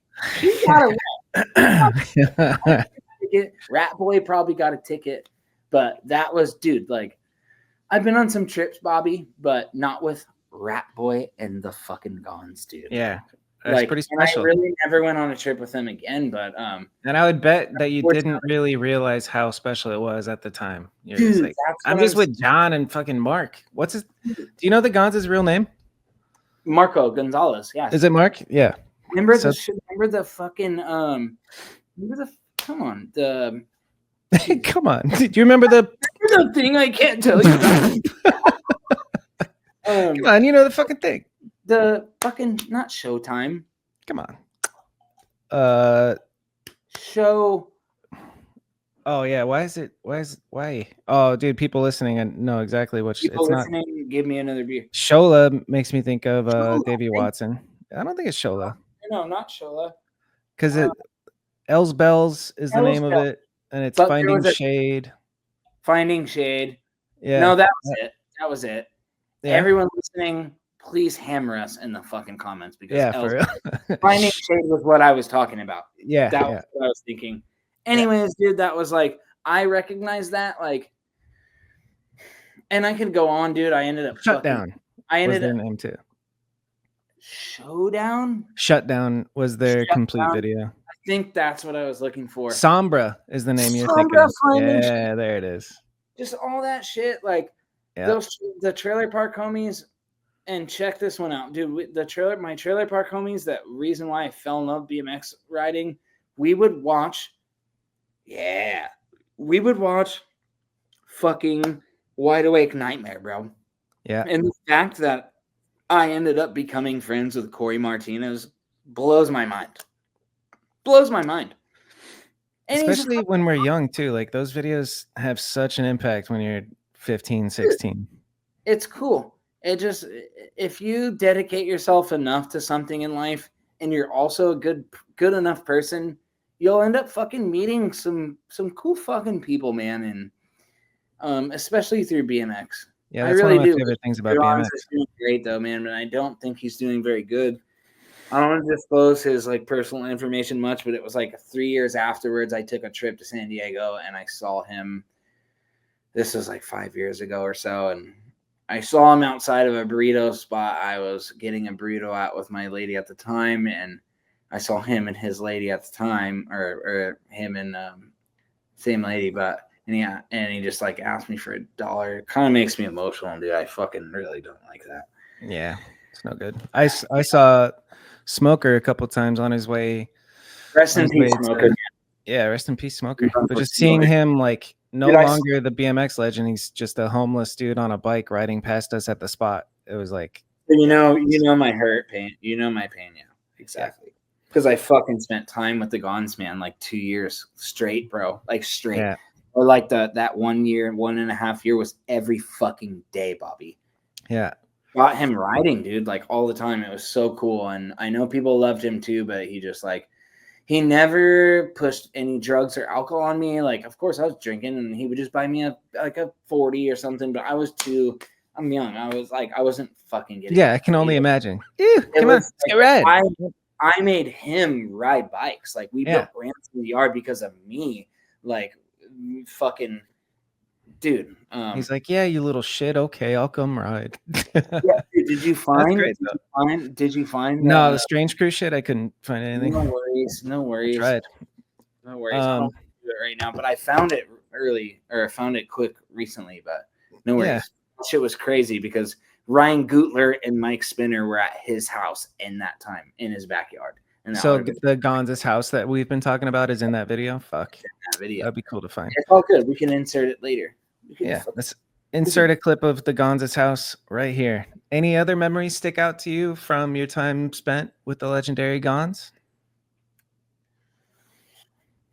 Not really, man. Honestly, that trip with him and fucking Rat Boy and him escaping successfully is like nobody can fuck with that story. That's pretty cool. That is pretty cool. Like I'm a pretty humble guy, but that's one that I'm fucking badass for. All right, cool. Well, let's go back to our federal drama, dude. So, what's the drama, Tammy? What the fuck happened? Oh yeah, so back to the federal drama. So yeah, I ended up taking the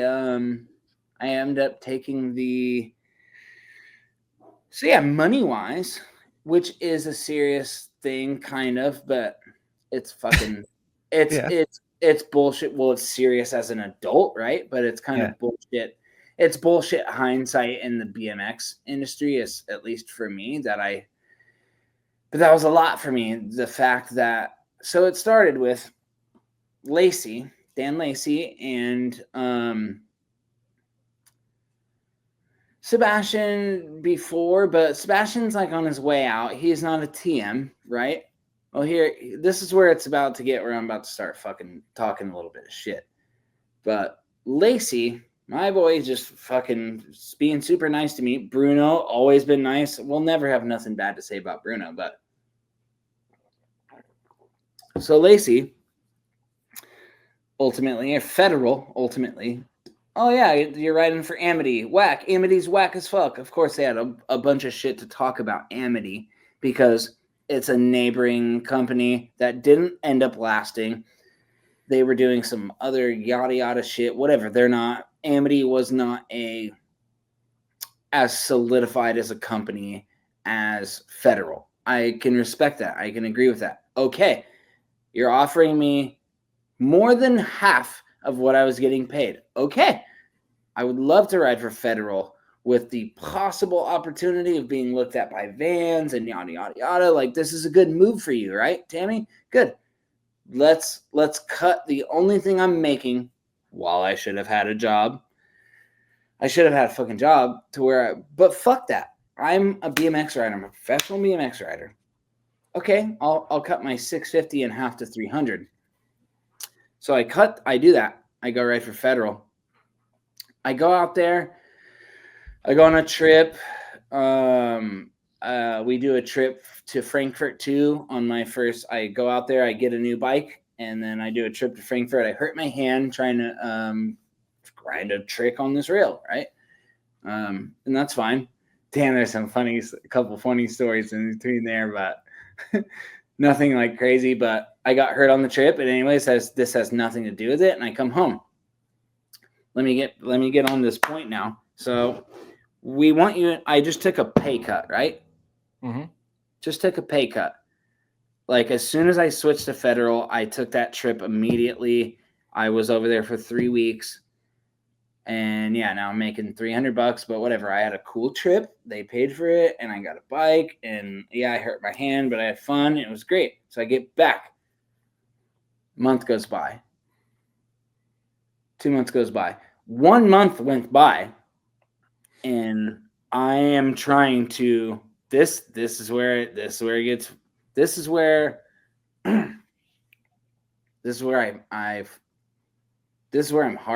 I'm heartbroken from and pissed off about, and that never got addressed.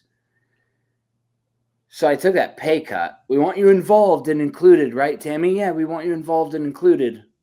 Big key terms right there. So I went on the trip, got my bike, took the pay cut, went on the trip, got hurt, filmed clips though, had fun, came back. We want you involved and included, right? What am I trying to do? My best friend, LaShawn, lives, and we just started filming for Forever Rolling, but it was specific in my emails or my text message or my Facebook messages. I wasn't going to film for Forever Rolling. I just got back to San Diego. I'm living in a shitty one room with like dogs that poop everywhere and da-da-da-da-da. I'm a professional BMX rider, right? I need to get the fuck out of here. I want to go one state over. One state over. The flight is like $200 fucking round trip, yeah? The TM at the time, Dan Lacey's best friend, Charlie Reed, not a BMX rider, nothing to do with BMX. Don't care about that. Met the dude. He was fucking fine by me. Drank beers with him. Have fun. The problem comes when I fucking come home from that trip and when I'm asking, hey, can you book me a flight? I want to be involved and included, right? Can you book me a flight one state over? I don't want to be at home, right? Or fuck all that. You're my team manager. Can you book me a flight to LaShawn's place? They know LaShawn. I was not asking for hotel fees. I was not asking for anything other than the flight to go do what? Bust my ass, jumping off roofs, filming a video for them. All I asked for was a flight to Arizona and back. And this is the era where you're working on your welcome video, yeah? Yep. Yeah. So I'm asking, I don't know if I had already put out my welcome video or not, but aside from that, bro, this is my TM, yeah? And we communicate through Facebook. And you know what Facebook does? It gives you I don't know if he had this on or not without knowing, but he read every one of my messages. I don't know why, because it fucking showed me that he read it. Mm-hmm. Hey, bud. I was already back. I got hurt on the trip. I got my bike, whatever, but I was back for like a month or something. But yeah, I'm bored. Like, I just joined Federal. I was back home for like a month. Oh, I want to go on a trip. Like, you want me involved and included? Yeah, we want you involved and included, Tam. Come ride for Federal. We want you involved and included. Okay, cool. Well, I want to go to LaShawn's house, which is one state over. I'm going to stay on his couch. You guys don't have to pay for that. I'm going to film it with my own camera, my own money. I'm going to pay for food. So I sent him the message, yeah? Read. 1 week later, same message. Read. 2 weeks later, read. Oh, it's going to get good. 3 weeks later, read, bro. I think maybe I could go back now. I don't fucking care what he said. Mind you, this is Dan Lacey's homie. I fucking love you too, Dan Lacey. You're a little son of a gun, but you put your fucking homie on that doesn't ride bikes, and this is what your homie was doing. He was reading my message. He was the team manager, yeah? Bro, how do you not just tell me? You should at least say no. Exactly. I see that you're reading. You're my team manager. That sucks. It fucking hurt me, Bobby. Check this out, though. This is where it got fucked. At about week four of not 4 weeks, bro, I communicate with my team manager. All I'm asking for is for them to buy me a $200 round trip flight to stay at LaShawn's that I would go jump off of roofs for and fucking do tail ups that I can't do for them. All I have to do is spend $2. We want you involved and included, Tammy. Yeah, leave Amity for this. Get this. LaShawn calls me one day, right around that 3 to 4 week mark. And I fucking love Stevie Churchill. Who didn't at the time, right? Mm-hmm. Truck the shit, whatever. He deserves his $1,000. He trucked the shit or whatever. Yep. He deserves his $1,000. He got on the team after me.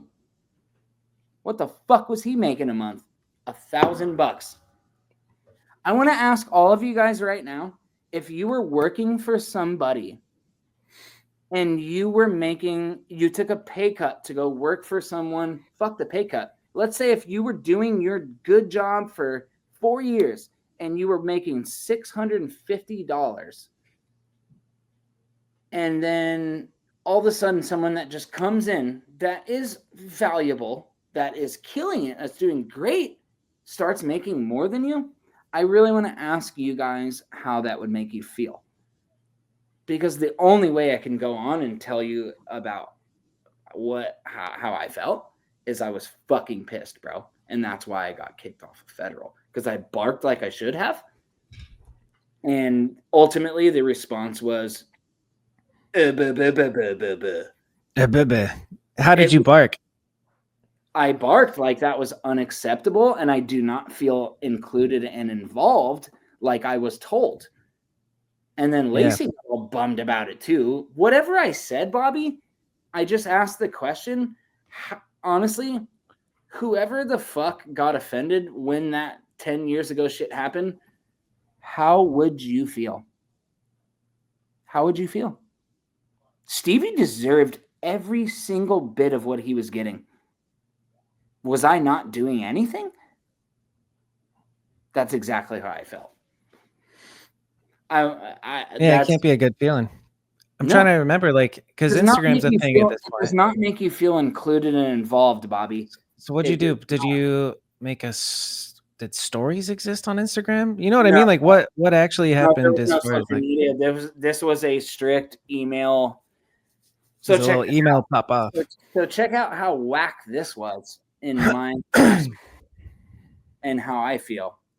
So all of a sudden you're finally going to reply to me, and I got a reply from Charlie Reed, my team manager, after him not replying for 3 weeks via Facebook message. Where you get if you ask a question, bro. Let me remind everybody, this started at. There was no barking. There was, I'll send it to you right now. And it started with, hey, can I just get a flight to go see LaShawn and film a video for you guys? Read.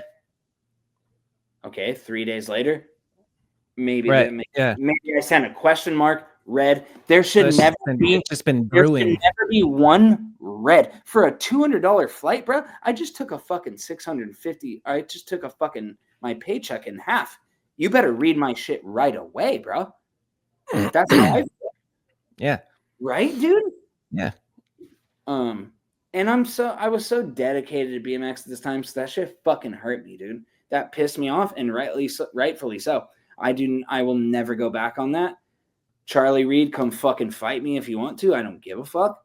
Like, that was whack, bro. That shit affected my career, and I literally just don't even care, bro. Like, it's offensive, but I'm here to set the record straight on that, because that's what happened, bro. I don't want no fucking money. Bobby, all I wanted to be was involved and included, man. That's what Dan Lacey and fucking Sebastian Keep and Federal promised me, and they fucking banged me on that. No other company did. Certainly Robbie Morales didn't, or Sunday didn't. I decided to climb that ladder. Federal fucked me. I took a fucking pay cut, and they banged me on that, dude. For Bruno, bro.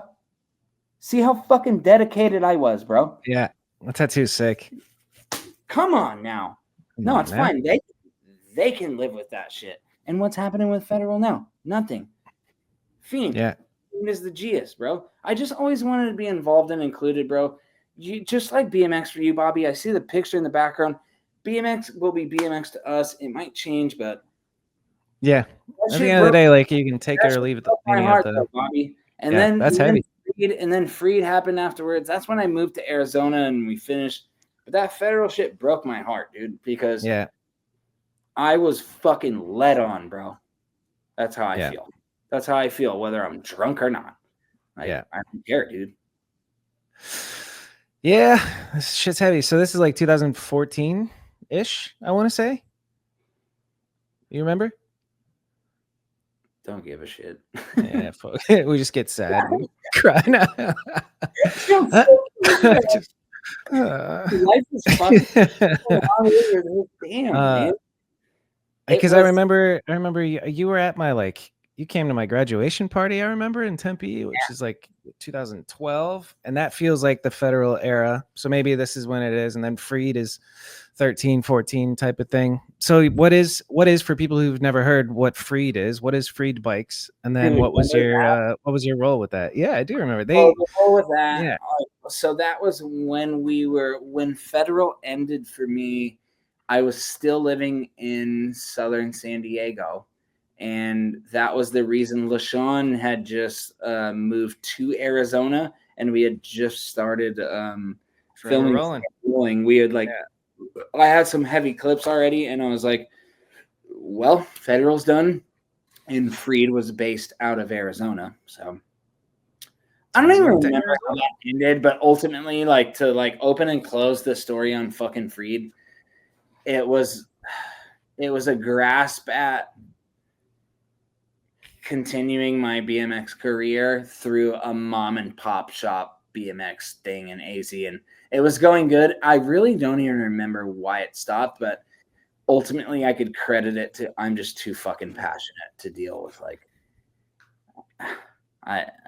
we had a good time, and we did this Miami trip with Miles. This is one of the last fucking things, dude. I'd love to talk about the trip and Miles and give Miles his credit in general, but dude, me and Miles even had an argument on this trip. We fucking did this Miami free. I called Miles, they had money, and who the fuck, dude? If it wasn't Miles, I would have called you, Bobby. Dude, we did that shit. Yep, we did that free shit, but nope. That one didn't go either. And I stand on that, dude. I didn't fucking. It's just shit.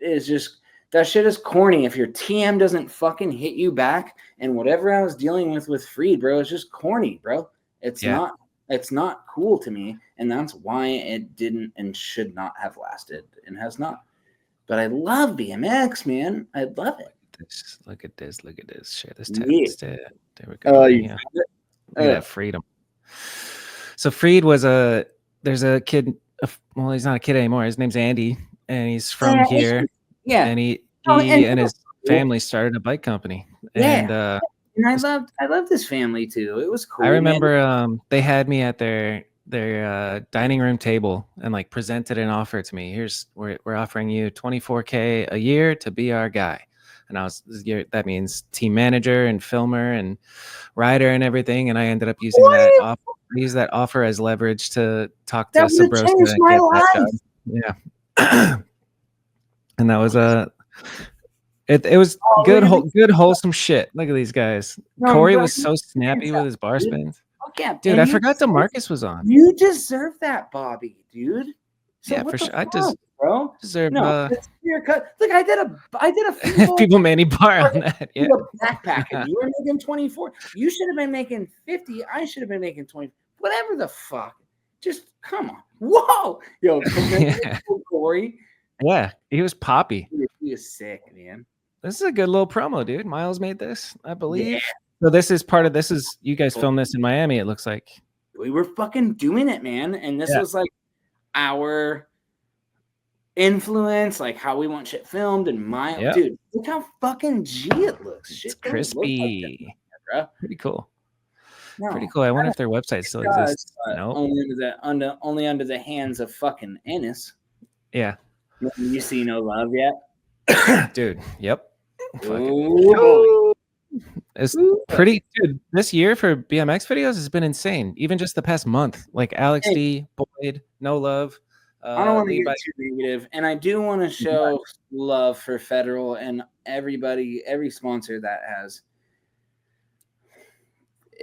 has fucked with me, whatever. But that is how I fucking feel, and I think ultimately it should just be down to that. Fuck that dude, Andy Reid. Charlie Reid. Excuse me, Charlie Reid. I've seen it, and fuck this. Me and this dude, Montana Ricky, we were friends. He was he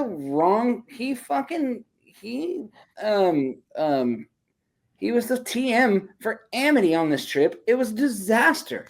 And Ricky was? Dude, I don't even want to talk about it, but it's just people need to take accountability of like, okay, like this was not right. But that shit with Charlie Reed, like that shit fucked up my federal career. Fuck him. And Montana Ricky, like it was not enjoyable when we were staying at Matt Clausen's house, and Matt Clausen remembers this. And it's just like, people need to not do that, dude. And I want to speak on that right now. If you're an team managers, don't do that. Please stop doing that, because it literally fucking ruined my shit. Like it pissed me. It pissed other people off. It's pretty easy to just like be a good team manager. I'm sure. Know. Well, I mean, what I'm saying is fucking respond to a message, because then you're sitting there for weeks just brewing on it. Owns the company. Like it's just, I don't know, dude.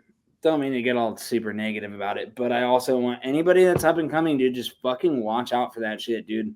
It has nothing to do with money, but like, if someone tells you one thing, man, like, might not be that one thing.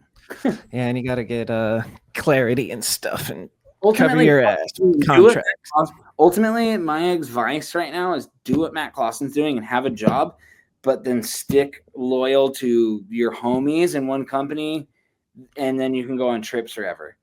Yeah, do you think maybe when you were younger, Tammy, that you had the wrong idea of like what was possible and expected more than you should have expected? I think what's crazy about the era I grew up in is that I was doing what was expected until it was too much, and then now all of a sudden it's expected again. I feel like I didn't get that Nike spot because it was noticed that I smoked cigarettes and drank beer and smoked weed. Chad Curley was 15 years old. I love Chad. But on some real shit, I needed that Nike spot. I deserved that Nike spot. I was going harder than Christian Regal. I was going harder than fucking Connor Loads. And Chad just took, as soon as Mike Spinner was gone, they fucking put Chad on.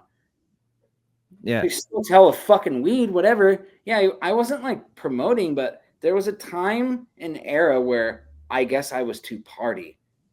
And then 3 years later, that shit was a completely different thing. Yeah, and I want that to be fucking noticed, dude. I really do want that to be noticed. That shit pisses me off a little bit. You're ahead of your time with the party vibes. Well, not it's really. so weird to think about that, because that was the cool thing for a little bit. The like 40s and weed, B-roll, and everything that became like marketable almost. But nowadays, I don't know. I don't see it that much with the pro companies. As it always should be. Like, but also BMX shouldn't be taken so fucking seriously. Like, I don't want to see like young kids. But also the shit that me and LaShawn were putting out, like it wasn't like we were smoking a blunt. Like, come on, the goalie days, the trip, like it's not, bro. There was a there were multiple clips that were blowing people's minds from any BMX rider before there was a quick Miles Rogish. Oh yeah. No, I'm not saying it was the whole edit. But no, you weren't saying that. I just feel like that's what like I don't know. I feel like. And then all of a sudden, but nowadays it's pretty clean cut. Like every company's putting out content, but it's all just biking. 5 or 6 years ago, like, and I love Brandon Began, but like right after, I felt like I was getting hated for like. Then all of a sudden, and I love Brandon Began, bro's killing it. But I remember like he came up, and then I was like, every ad I was seeing, he's smoking a blunt and killing it, and it was respected, and I was like. Fuck, bro! Like 4 years ago, where was this? What the fuck? What the fuck? But it's just like, man. But anyways, that's how I think. And then was Freed the like? All right, so let's just keep going chronologically. Post Freed. Freed era. And wait, first of all, where did you live in Arizona? I'm trying to remember. Yeah, so we gotta go to the AZ shit. Yeah, the AZ days. Yeah, man. I mean, forever rolling, bro. Yeah, that's why I moved to Arizona, because federal was done, and Freed was out there, but Freed only lasted like a year. So I did a lot of Freed shit while I was filming for Forever Rolling as well. Yep. But Forever Rolling didn't drop until at least 2 years after I was done from Freed, because Freed did not last too long. I forget what just dealing with a mom and pop thing, and I was far from controlling, but dude, it was not going good. But damn, we had the homie fucking man. We had it going, dude. We really. What part of Arizona did you move to? East Valley? Tempe? Where did you live? No, Tempe, man. Dude, I worked for Tempe. Chiba Hut. I worked at Chiba Hut. Yeah, right? apartment. The standard. Right? So yeah. No. Let's scoot back a little bit. Not in the video, but when I first moved out, check this out. So I think LaShawn hit me up and was like, bro, there's this dude, Robbie, that lives in the west side and that you could stay at his house. And that's, bro, I took a fucking chai home from Blunted, paid for my, bro, I don't have no fucking money. Like, I especially didn't at this time. I'm riding for a BMX company making fucking, I just got done from federal. I had to move. I have no money.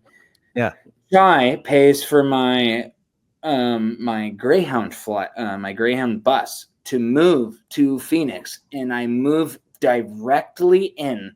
I fucking take a Greyhound bus, Bobby, from San Diego, and I get off in Phoenix, and you know where I go to? I go to Glendale Skatepark, and that's where I fucking met Robbie. And you know where he took me? He took me right to his house in West Side, and I rented his room for 3 months. Nice. And that's through Freed, because I was like, Freed is giving me $300 a month, and that's how I pay. Cover the rent. Yeah.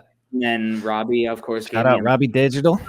Tooth, like, dude, shout out Robbie. He literally does it for everybody, and I hope everybody. Yeah, that's Uncle Bob. So we love Uncle Bob. So that's where I started out in Phoenix, man. As I moved to Westside Phoenix, but then I ended up going to Tempe, and that was where the standard, right by the Chiba Hut, right there, and right with LaShawn and I feel like I lived in Tempe at that time too. You lived right there. You lived right there down the street from Chadwick. Yeah. Right? Yeah, this is where the AZ stuff comes. Yeah. Dude, Tempe was popping. That was a fun era that I didn't. You don't realize it's the good old days until it's over, but those were the good old days of Arizona. Yeah, it was. It's fantastic. Yes, it fucking absolutely fantastic, bro. Look at these spots. Yeah. You did a phenomenal job in this here video part. I'll tell you what, one for the ages. These random clips from San Diego right here. Yeah, where do we go? Oh, you know what I wanted to actually talk about while it doesn't make sense to watch this while we talk about it, but you said you wanted to talk a little bit about the trip. Dude, we could talk as much as you'd like about the trip. Yeah. So I still don't really understand the impetus or like how it started. What is the trip? I know Miles, Ty.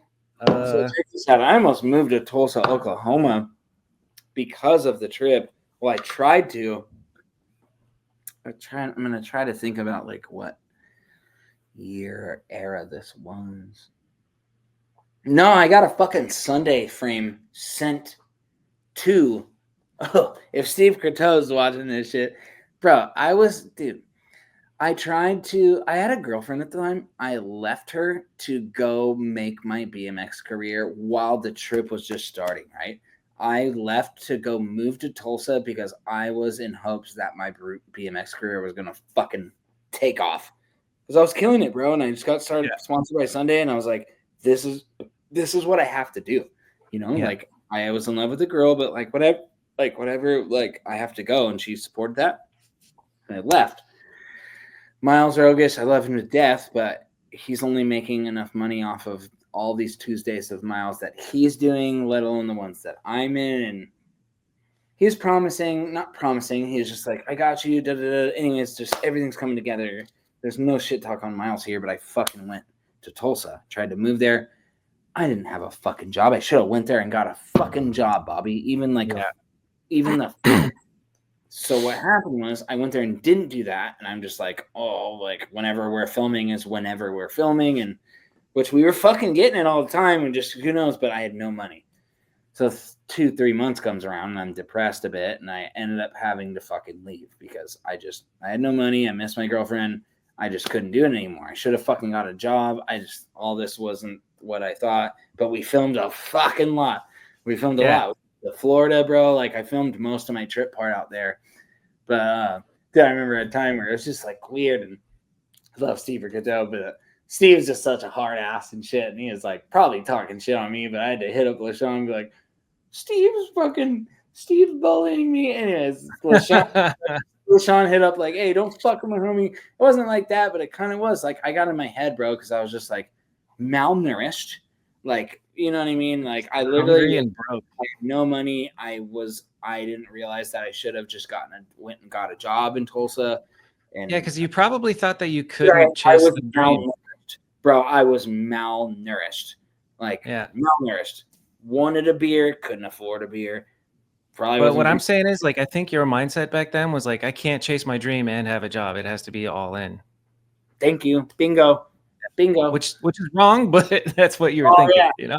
Yeah. Oh, this is my favorite clip right here. Because you can still definitely chase it with a job. So everybody get a job. No, but Bobby, what you just said, man, is exactly it. Like, unfortunately, that was the mindset I was in. I was all in, man. Like, I was enough, you know, and I just thought it would have turned out, and it did not. Hey, have a seat. Lay down, dude. See me in Atlanta right here. Look at this fucking guy. Oh, see me and LaShawn were eating out of the dumpster in Tulsa. That was when I was drunk and I hit my head out from the. Oh, fuck. I'm so glad you're playing this, bro. Don't watch this little baby boy, dude. I love it. Rip shirt I got from LaShawn, the best. What was on your eye right there, bro? That was after. You got some makeup on? I hit my. So if you go 2 clips back or the one where you're drunk in the bathroom, this one you hit your head? Right there. Yeah. Very embarrassing. It was dark out front, but we were drinking, and I just went to go in front of the trip house. There was like a pole jam in the sidewalk, and I just went outside in the dark, and I tried to pole jam it because I was like, oh, fuck it. And then it wasn't crazy, but I definitely did not hit the pole jam right, and I hit my face. Hey, it happens. And, I still got a little. I remember we used to get fucked up and then try and see if we could all 180 still. That was dumb, but so that was that scab here in the next clip. Part of growing up, baby. We do it. Yeah, absolutely, bro. Absolutely. That's like the only. So yeah, that's that scab ski. But I still fucking got that. I still got my banger. But yeah, this is Atlanta. I'll film the shit out of this, man. Yeah, so I'm on a Sunday bike right here, purple, and I remember getting a red one sent to the trip house in Tulsa. So I have a coalition shirt on.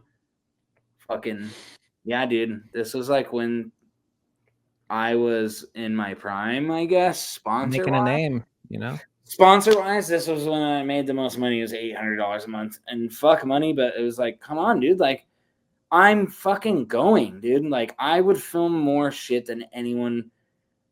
Fuck that. I was filming more than anyone. If there was a baseball fucking category, I filmed more than anyone in these 2 years. Guaranteed. Yeah. Suck my dick. No, I think so too. Like it's crazy how much footage of you there is. I was going in, dude. Like I was making sure I did my job, and I did. You guys were doing it like the mixtape rappers. So that's fine. Look at this fucking clip, dude. Bam. Phenomenal.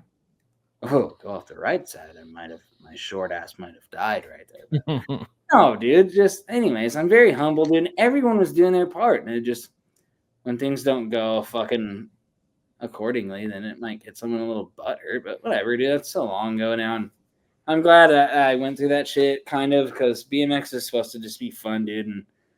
But I mean, a point is a point, and it's like, all right, well, back to that like just sports shit. Okay, you got a touchdown, you get paid. Who the fuck gets a $200 million contract? But if you scored 1 touchdown this season, you still get the $200 million. What the fuck world are we living in? That's stupid. No. Who did you get the money. If you fucking get on base, you get the money. If you fucking get hurt, sorry, we'll take care of your medical bills, but you're not gonna make money because you're not playing, dude. How is BMX and skateboarding not like that? Yeah. Was there anybody that you kind of sweated when you were hanging out during the trip? Like I'm looking at Ty filming and I'm like, damn, Ty Morrow, you know? This exactly what you just said is the biggest accomplishment of my life. All these people, man. Kicking it with these fucking heads, dude. These are the heads. I fucking hate Garrett though. One of my fucking best homies. I fucking Yeah, me love too. That him. guy's I'm gonna hang out with him lately, but, dude, he always I'm over at his spot sometimes. And I'm just like, he can't keep getting away with it. He keeps getting fucking better. I don't understand. Dude. Oh, I love that. Like anyone, rest in peace, Rick Scott. Anyone What? involved with the trip. Rick Scott was a part of the trip. He has a part. Yeah, I know who he is. A while ago, anyways, but other than that, everyone's still alive, and anyone involved in the trip was who I wanted to meet, man. Like, hell yeah. Dude, it was me and LaShawn, bro. LaShawn was like just about to get sponsored from Sabrosa, but like, and I was on Sunday, but we knew Miles, bro. We knew what he was doing, and then he came to fucking San Diego, bro. He came to San Diego, and it all fucked, and then everyone joined the trip, and like, bro, we did it. Yeah, it was on. You guys really did it. That is very special that like everyone, when me and LaShawn got asked to be a part of the trip, that's a big deal. That was and nobody cool. got paid. So here's that shit, Bobby. We're like, nobody got paid from the trip, but that was the best shit that I ever had been involved in, and that something that hold closest to my heart forever, man, is like being involved in one of the most nostalgic and respected crews in BMX, at least for a little while. So I think about them a lot because my dog's name is Trip, so it pops into my head. What is it? All right, here we go. We make it through our blended part. By the way, I filmed. Look at that's me right there next to you. You know, did. Yes, you did. That's so impressive. 180 basies. LaShawn needed me to film a nose hanger. Oh, here's in the South Bay. So I filmed this before I moved to AZ. That big old. Here's nice. Philly clip. Little random Philly clip. I don't know who filmed this. This is a piece of shit clip, but so it's all AZ mountain bike. What does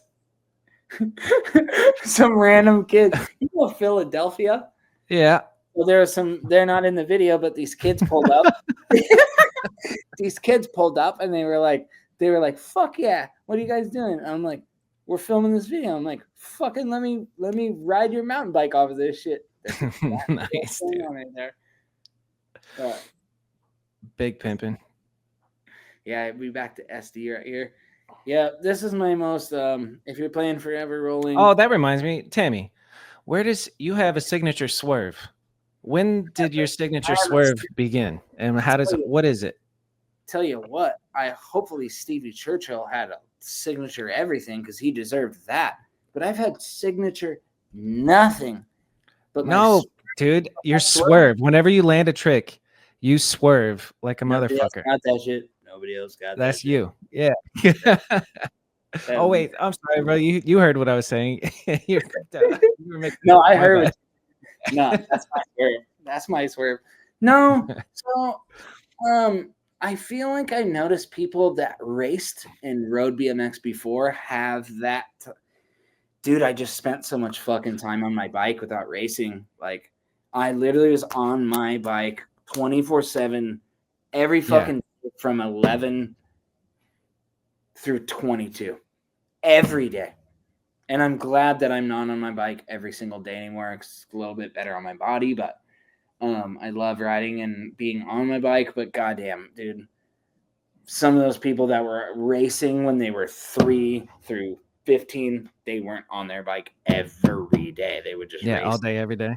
They would race 4 days a week or whatever, and yada yada. But I was on my bike fucking every day, dude. And it shows, dude. Like it's all day. Like it's an extension of you. I would sleep wherever sometimes, like at anyone's house. I wouldn't brush my fucking teeth, which is why I probably had stinky breath when I was younger until like 16. But dude, I just needed to this. Did this swerve just naturally happen, or was there a moment when you consciously were like, I want to fucking carve on flat? Back to the swerve. I think I don't know what tires it could be, but tires started to get bigger, bro. When tires started to get rounder, I started to learn that you can crotch rocket these bikes. And I don't know if what does that mean? crotch rocket these bikes. I still see this. Let me talk a little bit of shit right now, Bobby. Okay. We are living, not in everybody, people are riding these low tires. People aren't leaning their bikes. People are fucking just riding like this. Yeah, there's no swear. I fucking ride like a crotch rocket. That's what you mean, crotch rocket. That's a how tilt. I always Yeah. do it. And now everybody's riding a little slower with their tires, and they're just on top of their bikes. Yes. I fucking always went fast, and I'm fucking team bobsled. Yeah, team bobsled. And you can't do that at a new Team Payne skate park. You will slide right out, or just people ride slower. And that's fine, but I guess I like slow stuff. I just always lean my bike, and you can't do that without sliding out on skate parks. Or that's where my swerve came from. Is just, I think it came from speed, man, but it also came from trusting what you're riding. Ocean Beach Skate Park. Have you ever been there? Yeah. Okay, here's a great example. Ocean Beach Skate Park, or God damn it. Tempe Skate Park? Tempe's not that slippery. Trying to think of a slippery park. Yeah. Ocean Skate Park compared to a slippery skate park. Yeah, Ocean Beach is grippy, no? Yeah, absolutely. Yeah. You're gonna go Bobby Kanode will go to Ocean Beach and be like, Beow. Yeah, but swervy. Another skate park, you might fucking hit your head on that. I don't like those parks. And there's a lot of them popping up. Just another A-frame after another A-frame rail. And I love that there's skate parks popping up for the youth and people to enjoy, but it's fucking, I fucking go to them once, dude, and I'm over it. Like, it's another A-frame rail, and I go too fast around this corner, and it's just a quarter pipe. But anyways. It's not quite as good as the good old days. Shit, like you can tell, like, I've always ridden fast, and I like slow stuff too, but it's very much your thing. Like there's nobody else that swerves like Tammy when you land some shit. It's fun. It's fun to watch. Yeah. No, man, I want another huge shout out to anybody that's ever loved my riding and been stoked on my influence and shit through my years in BMX. It is right there, baby. I love it. That, man, like even in the time where there wasn't people like commenting, ooh. I remember that like yesterday. I've always gotten a lot of love for my riding around the world, man, and that shit has made me really grateful. So I traveled the fucking world doing this BMX shit, man. That's pretty fucking cool, dude. Fuck yeah, it is. Claremont shit, yeah. And you chased your dream and you traveled the world. It's a big win, dude.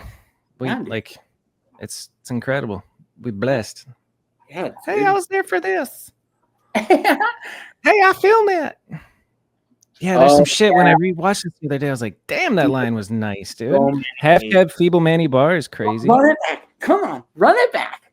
Run it back. Yeah, run it back. I never do this one. It's a 180, a 180. Oh, I thought it was 180 bar. Half cab. Half cab feeble Manny bars. Yeah, phenomenal. And then I'm pretty sure it's either earlier or later you do a Gap Smith at that spot that I was like, damn, I forgot about that. This too, like I just saw that Josh Wingate hit that, like he did a feeble on it. Yeah. Feeble or tires? I think tires. No, yeah, he tires it. But I was just like, oh yeah, Tammy unlocked that spot. You for it. sure were the first one to hit that spot. Yeah, but I was stressing that spot, and the neighbor was like, "Get the fuck out of here!" So shout out to for hitting it too. This right here is particularly crazy, dude. Manny 180 over a flat gap over a roof. Like if you look at this angle, it doesn't. You can't see the gap. Thank you, Bob. But yeah, this spot is no joke, dude. This is a spooky spot. Did you know that Jaws jumped from the high one to flat? Yes, I do. Fuck. Yeah. Dumb question. Not dumb question. I love you, but no, yeah. I respect the fact that you think it's spooky. Dude, it's like a 7-foot flat gap from roof to roof. By it, but I was really stoked at how it turned out. Like it looks gnarly. It's a fucking roof. I don't create big stuff. This one I was, and the sound of it, bro. The sound of it from the first angle, That makes me happy, but I'm not that good at riding, man. I just like try to perfect what I do. Did you just say you're not that good at riding, bro? Yeah. Yes, you are. No, dude. You also unlocked that I spot. like spots and locations, and like I like to perfect what I do and make it stomp. Yeah. And I want it to hit the beat, and that's what makes me happy. Yep. And a lot of the shit did it, and a lot of the shit that you filmed, man, with other people is like the reasons why we all kept doing this, dude. And this, yeah, BMX, it's still happening. I just fucking watched 100%. Fiend video, dude. It was smacking. Like Clausen's part to whatever song that was just. I was in there with the beer in my hand. I was just fucking so happy, dude. Yes. People there. We love seeing Clausen win, dude. It's so good. Dude, it's so cool. I'm so proud of Clausen. He had fucking 2 video premieres that night. For real. That's a hell of a night. Oh, cool. I wish you were there. I know you were overseas, but yeah, I know. I wish I was this there too. clip was a weird one. That's cool. And then also, I'm pretty sure you took that spot's virginity. That's phenomenal. I think so, but there were skates. Yeah. There were skate marks on it, but I don't think anybody. Still so sick. but anyway, Smith Ice. Smith what? Smith Ice. Smith what? And then I come back from our Gap Manny, right? Yeah. Yeah, Gary Young did that too, but that's my idol, so I had to do that. Mm-hmm. This some shit I never did in my life before. Yeah, dude. When we were talking, when we were at this spot, this is all my favorite clips. After this is shit I'm like, I won't do it.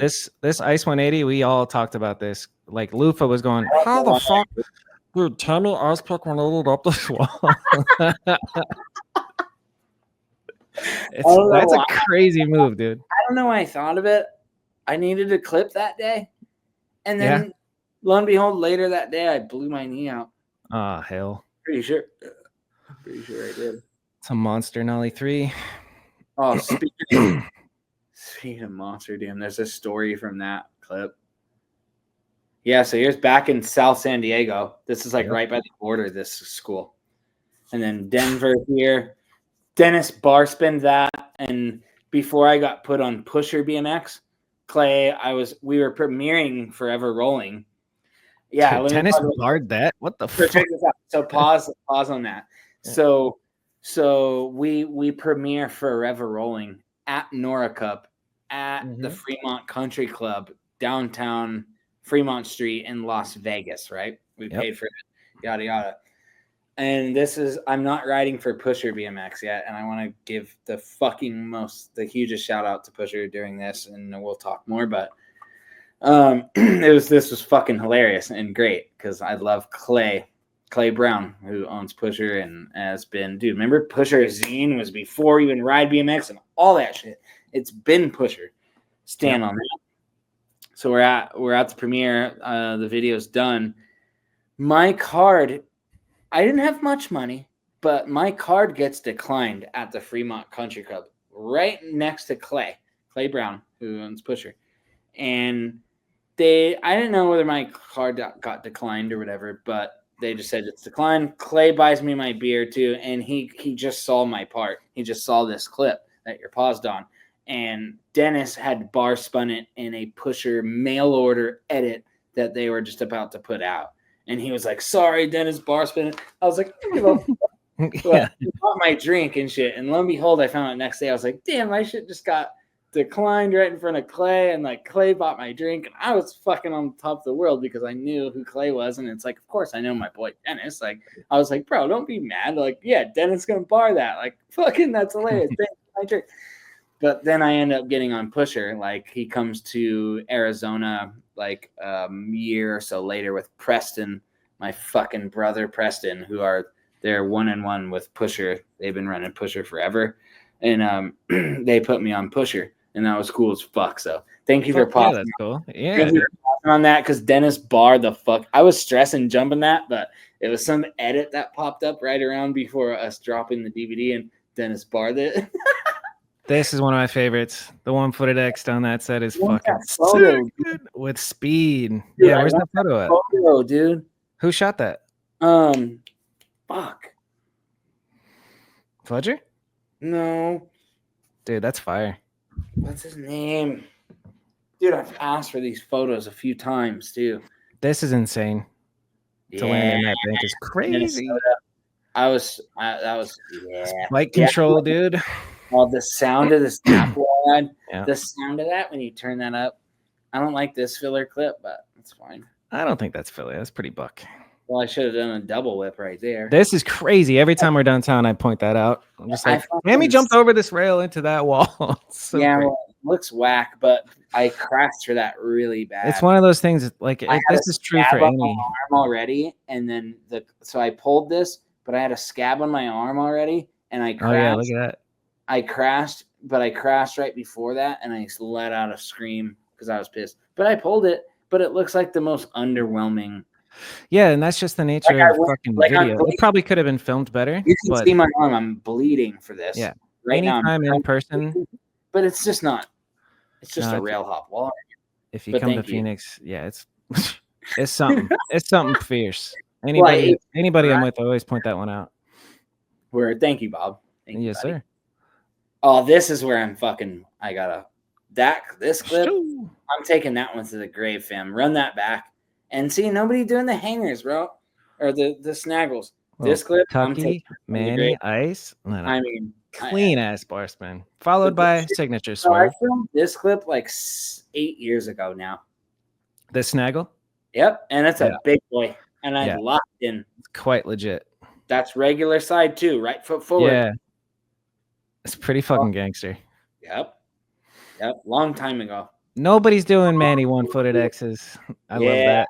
And I thought about this when I watched it. You half kept into the stairs like transition. Yeah. I love it. Didn't mean to, but it was just partying. You know? It's what you got to do. Yeah, that was out. Backwards lucky on a wall rail is pretty substantial.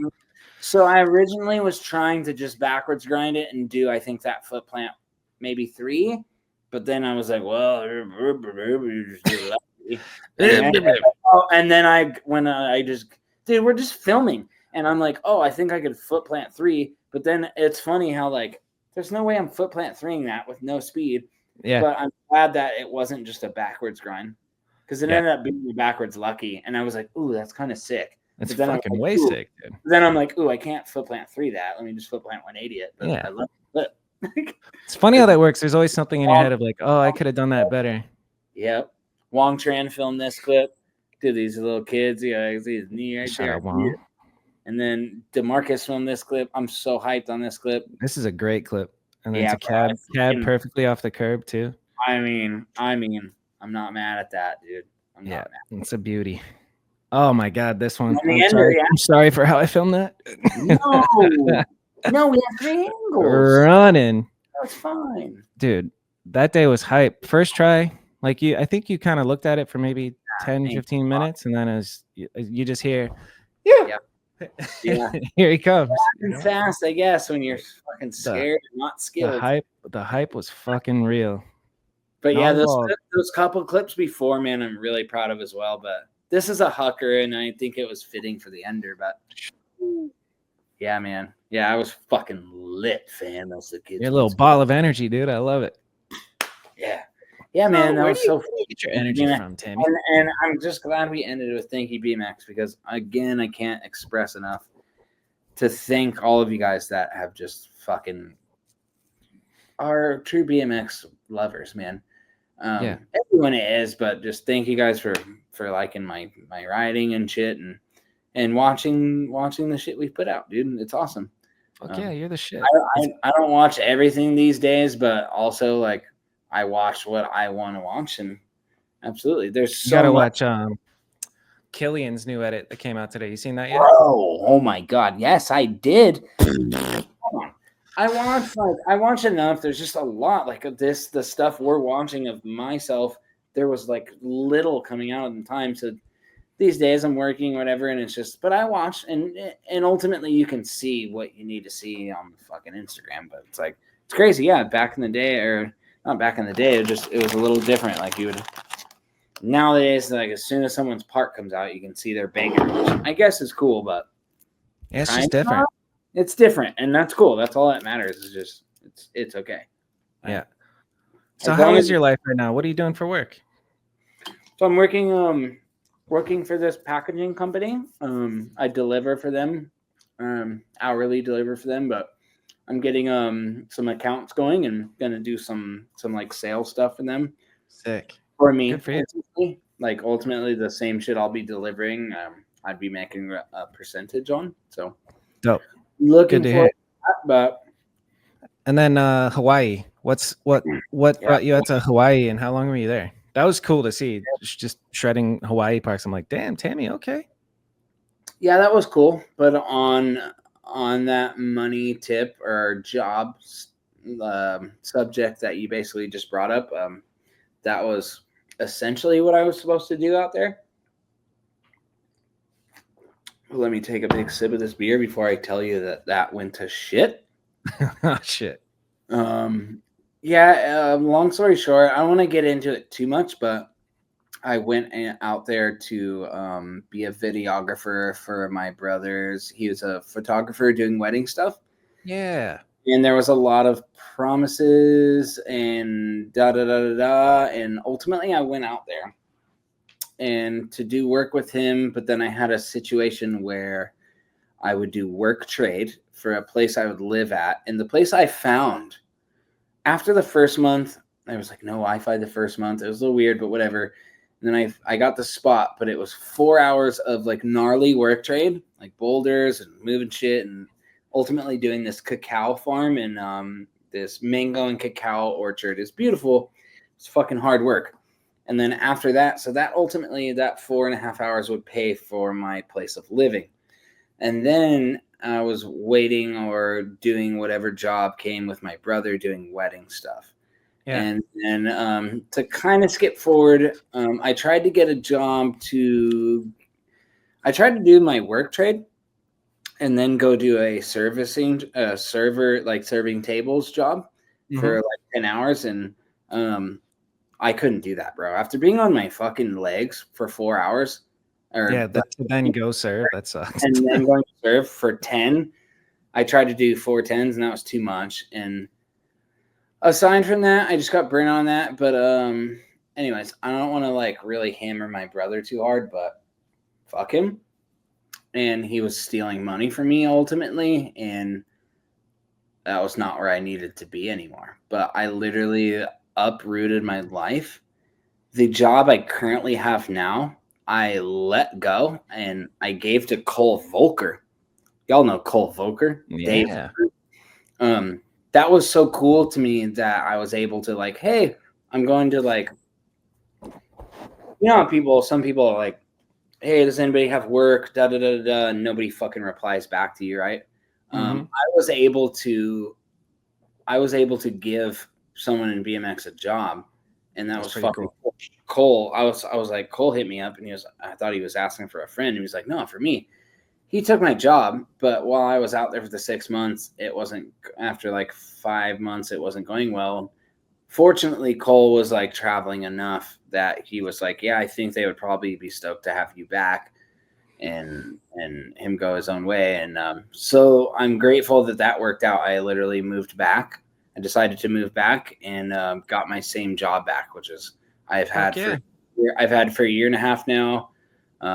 Making a decent hourly, but I'm about to try to get into this sales stuff with them where ultimately the places I'm delivering, I need to walk to the neighbors next door. Dude, I think you'll do great with sales. Your energy is very contagious and positivity is great. I think you'll smash it, mate. I just haven't done the best with like jobs, Bobby, and stuff because on this podcast we're talking about right now, I fucking dedicated my life, dude. Right. To fucking BMX for so long. And it started in Arizona, me getting jobs away from BMX before I went to Denver too. So we didn't talk about that. Yeah. Like, I left Denver when I was, I was in I was in Phoenix for 5 years, 23 to like 27. And I went to Denver when I was like 28. And that was because I was sick of, dude, I had this warehouse job in Denver after Freed ended, bro. And I was like, it's too fucking hot out here, Bobby. Oh, you mean Phoenix? Yeah. You were warehouse work in Phoenix during the summer? Working in a warehouse in Phoenix in the summer, Bobby. And I'd get out too, bro. Freed was fun. And then, but I had, Preston and Clay had come out to my place when I was at my place in downtown with my girlfriend at the time. Mhm. They put me on Pusher. So the next year, I was like, I'm not spending another fucking summer in Phoenix. And I don't blame you. I went to Denver and had a great time up there. I worked for the city of Denver doing like maintaining a bike parks there, like the jumps and shit, because they have like those bike parks. It was sick, but That's cool. That shit was hot as fuck too, and I was only making $12 a fucking hour, bro. Yeah. But then I ended up immediately I quit that or whatever because it was just like it was retarded. And I'm asked, this is how fucking cool BMX is. The homie Dustin Millard threw a post on like social media or something. It was like, and I think he knew I was in Denver, but he was like, why don't you hit up the homie Kevin Frodo? And long story short, immediately that was a $20 an hour roofing job, which I'm down to work hard, but I'm not fucking working hard for $12 an hour no more. Yeah. On that same tip, I'm not fucking jumping off a roof for fucking $300 no more when you're not going to fucking answer my question, when you're not going to buy me a flight to go see my brother LaShawn. Same shit, different job, bro. So that ended up being great. And I did that for 3 years in Denver. Got a small raise. I ended up making like $23 an hour at the end of it. But I did go through a breakup, and my aside from the breakup, I was over roofing, and I wanted to leave Denver, and I moved back to San Diego. But home sweet home, baby. But I enjoyed Denver, bro, for like 3 years. It was so fun, and the Pusher Boys are great, and on some real shit, yeah, I roofed, and I made according money to that, and that's why I fucking did that for 3 years, because I was making money, you know. Like, and you get to be in Denver where the weather's pretty dope. Fine, dude. It was just, you know, people wonder why fucking people move jobs or companies or whatever. It's just people get older, dude. It's like if they're not involved and included no more, then they're gone. Yeah. Dude, I can't believe we're included in mid-30s. We're in our mid-30s, bro. That's crazy. Once you're involved. All right, I got some Instagram questions for you. You ready? What you got? Yeah. Hyde LaFleur asks, where can I find his 2013 video part with Mr. Crowley still in it? Ooh, it's on YouTube right now. Play that right now. YouTube. Play that right now for him. Is it the federal welcome video? No, so it's going to be the 2013 remix, and that is going to be on Vimeo with the sound because on some shit. Because I think I ended up selling it to OSS, and yeah, it's muted, so it's muted. But it's muted here, anyways. When we're talking right now, it's muted. Yeah, but this is it. But if you want to hear it, it's on Vimeo as well. If you want to hear them, if you want to hear it, hey, that's me. It's on my Instagram page right now. It's pinned at the top because Ozzy just fucking died, man. And I cried. I fucking cried. And I immediately thought about this remix that I made. And I made sure it was pinned to my profile without the song being taken out. Nice. If you want to just go to my Instagram profile, Tammy McCarley, you can watch it there. But I think it's muted on what you're watching right now on YouTube. Correction. Instagram, Tam McCarley. Yeah, Tam. I think I just was a little buzzed the other night and I changed that. You're like, you know what? I am Tam. No. Oh, look at that. The fucking helmet flew off.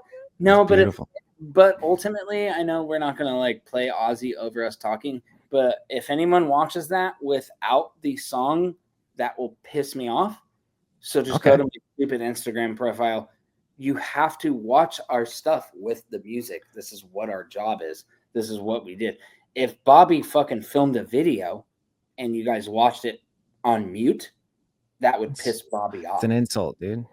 Don't do that. You don't insult me like that, bro. I'm getting mad now. All right, we got Chris 4130 SBL says. Chris, yeah. Lil Tammy, best tuck no handers in the game. Love you, bro. From Caveman. Okay, Master Chef Dev. Did you ever? Yes. Dev, he's so good. It's crazy. Did you ever find that dog you lost? Bugler was his name, I think. Bugler. There he is.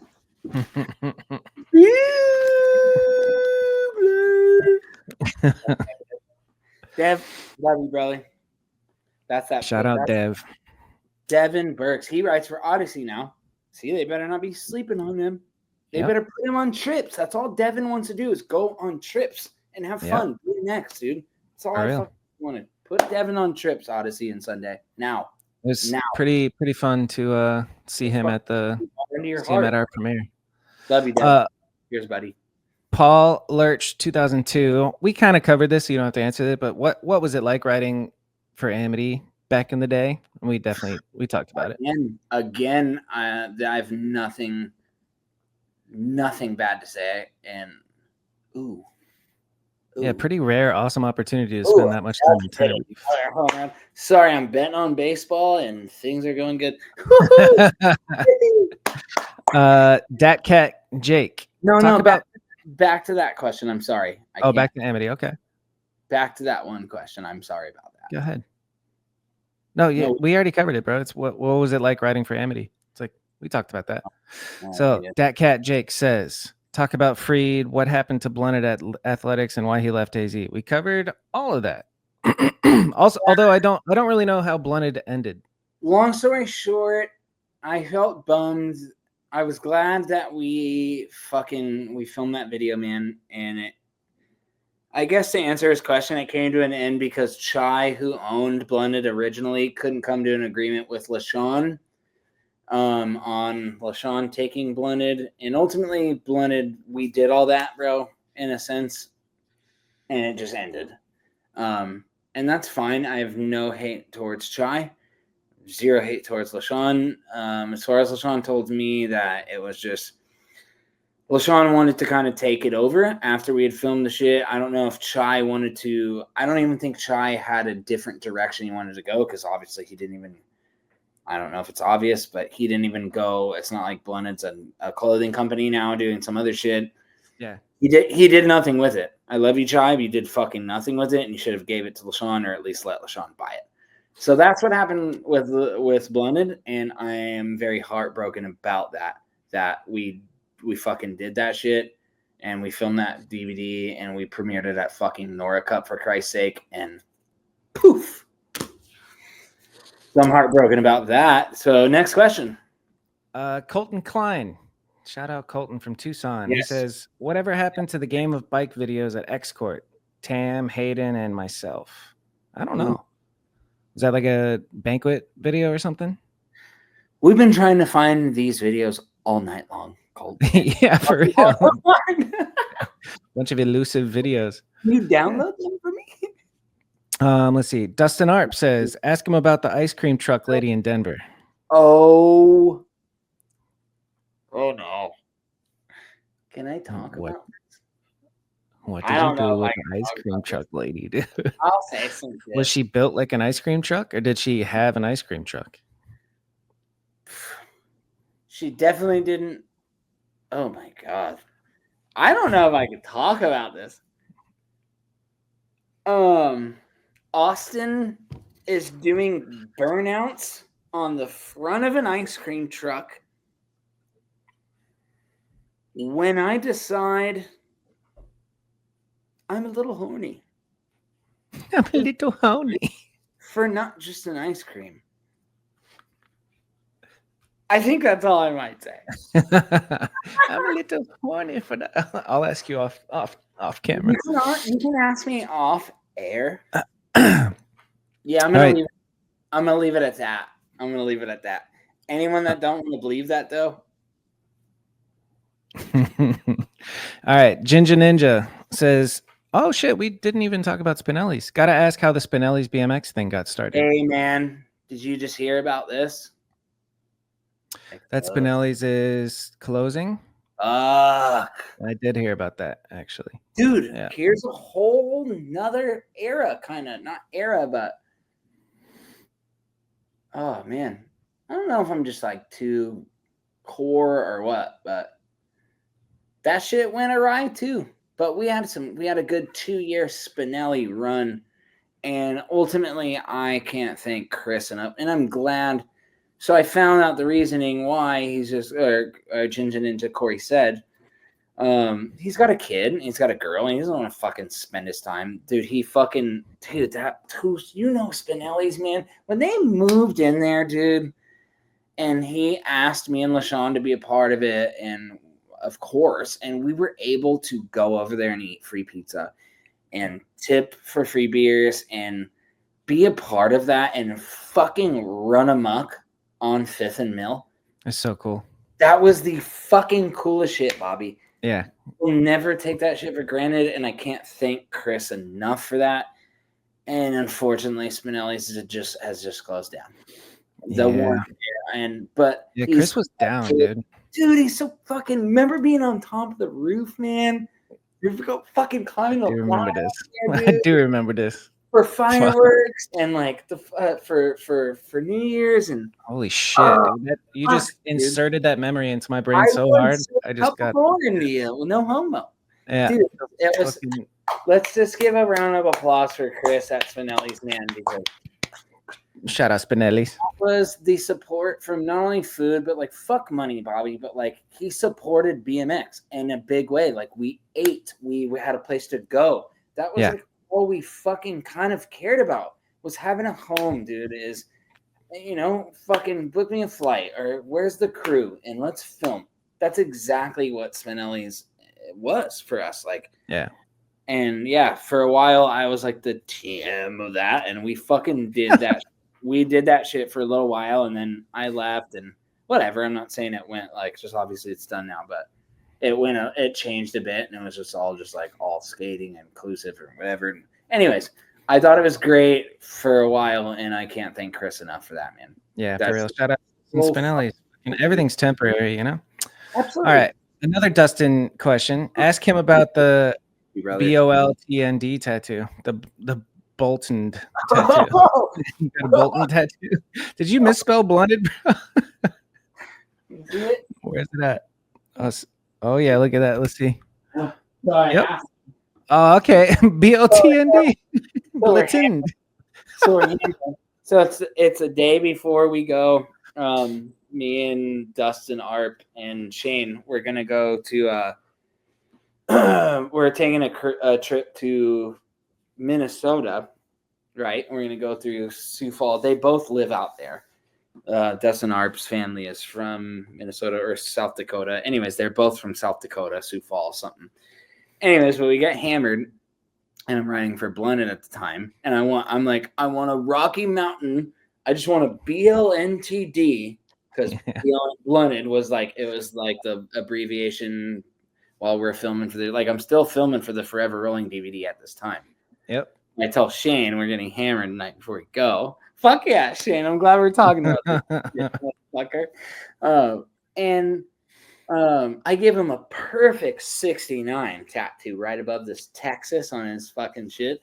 But all he's got to do is do BLNTD with the little just Rocky Mountains on top. This Rocky Mountains perfect. And he had it, like he's not an idiot. He didn't freehand it. He had it like he's done tattoos before. He had it like stamped or whatever the fuck you do. Yeah. But what did he say, Shane? What did you say, Shane? He just only did the wrong lines. Like something erased, and he was like, oh, like he got it, like something to stick. And he literally just did a couple backwards. I'm not gonna take my shirt off again, but it's BLT, it's BLTND. Yeah, it's Bolton. It's Bolton. I posted it that night, and LaShawn texted me "What the fuck are you doing?" I was like, "What?" And it's then perfect that it's misspelled. Later on, I was like, "Oh, that's on this."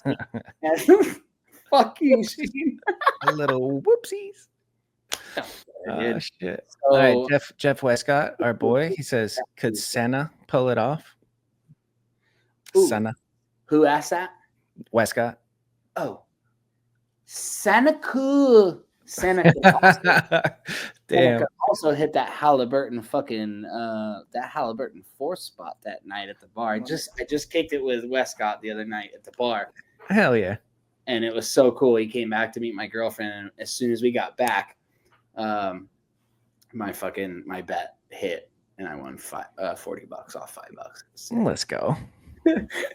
Yeah, dude, you guys and your fucking lingo over the years, it's amazing. His next question: where in the world is Carmen Sandiego? And then his next question: you missed me. Where color? Where? What color? What color that? Yeah, those miss me, but I love you, Scott, and I respect the gully so fucking much. The gully is like before the trip, bro. If anyone knows, anyone listening right now that fucks with the gully, you fuck with the trip, and that the gully was before the trip, bro. Like that is the same type of shit. Gully forever. Gully forever. All right, Mikey, small fry, Mikey Almodovar. Oh, how do you shit. say Mikey? What's up, questions Mikey? All the heads. All right, shit. Thanks for putting me on to Animals by Pink Floyd. Blunted section goes crazy. Thank you, bro. Thank you, man. Fuck, that's so long. Absolutely. Thank you so much for asking that question. West Side Legend, aka Clay Johnson, says, does he feel like he was blacklisted? Yes. Fuck, I love you. Absolutely. Yeah. Absolutely. I mean, you can talk about it if you want, but I kind of already touched on it. But yeah, I think we covered it. I don't know if that's fine or not, or whether I should have been, but whatever, dude. And let me check and make sure that's all of them, but I'm pretty sure we covered them all. Have you thought about your Mount Rushmore? Ooh, I didn't realize you were gonna ask me this, and I should have known you were gonna. Yeah. Maybe search up another question while I think about that one. But thank you, Clay, for that one. Fuck yeah. Yes, no, that's all the Instagram questions we got. My last questions for you are your advice to a young, hungry kid. What would you tell a 15-year-old who's pretty good and could get sponsored but doesn't know what's going on? What's Tammy's advice? I would tell you to do exactly what I did, but get a job. Get a job. Just make money to where you don't need the BMX money, but don't get a job that takes you away from the BMX. Yeah. Because if you are talented, you love it. Fuck being talented. You get talented, whatever. But you all know if like you're a little talented or not, right? Don't get a job that takes you away from the BMX. I don't know what to tell you, like what job recommendation. Just work. Don't get a full-time job if you are in love with BMX, but don't you dare make BMX your full-time job, even if you're fucking sponsored. Don't do it. I did it. It didn't work out well. It fucked up my passion a little bit. It made me too passionate. I don't know.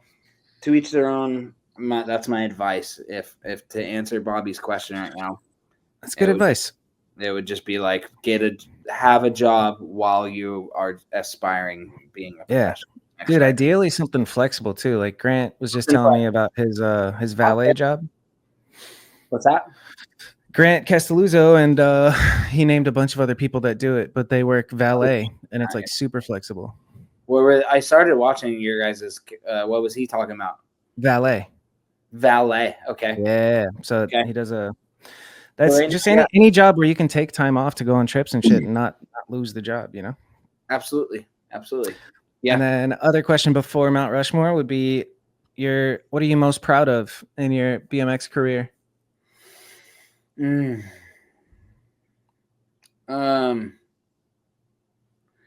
mean, forever rolling would be like an automatic, but fuck, as corny as this might sound, man, to like maybe give this exact advice that like I just gave right now to like someone. Dude, I'm getting older and like I want to start a family. Hopefully I can do that. I found the person. Hopefully I found anyways, just aside from all that, like I don't fucking care about money or crazy success. I want to be happy, and I want everyone else to be fucking happy. Hell yeah. From the bottom of my heart, dude. That's the only way that this it's gonna work. That's beautiful. Yeah. I'm just gonna shut up there. All right, I got a fun one before Mount Rushmore. It's pretty much the same question as Rushmore, but different. So Mount Rushmore is going to be like go on, yeah. the the 4 riders that influenced you the most, the ones that like you would put up there.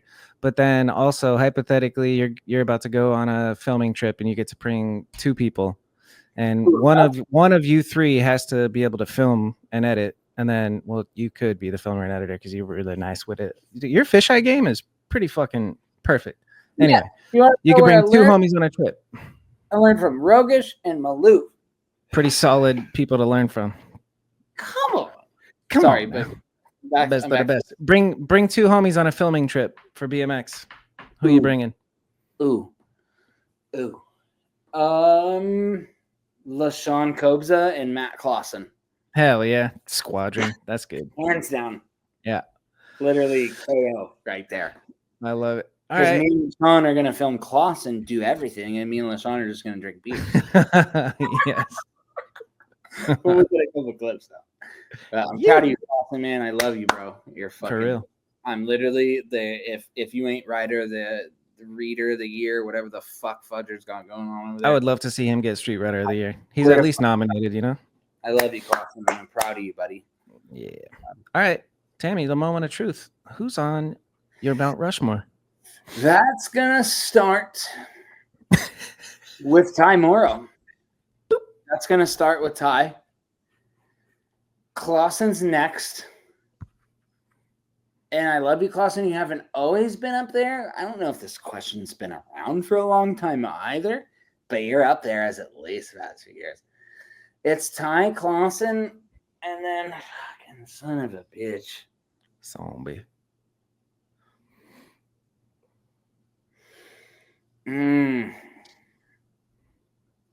Wyatt, this is tough. Yeah, it is. Fuck you for this. I got 2. Halfway there, bro. You're up there. I could. I'm gonna. Oh. No, because this is important to me. But it's for sure. Who's my first 2 already? Ty Morrow, Matt Clausen. Ty Clausen. Ty Clausen. I had Ty Clausen. My favorite rider is Ty Clausen. Ty Clausen. Fuck, dude. I've never. I don't Think know. about who influenced you the most when you were younger, you know?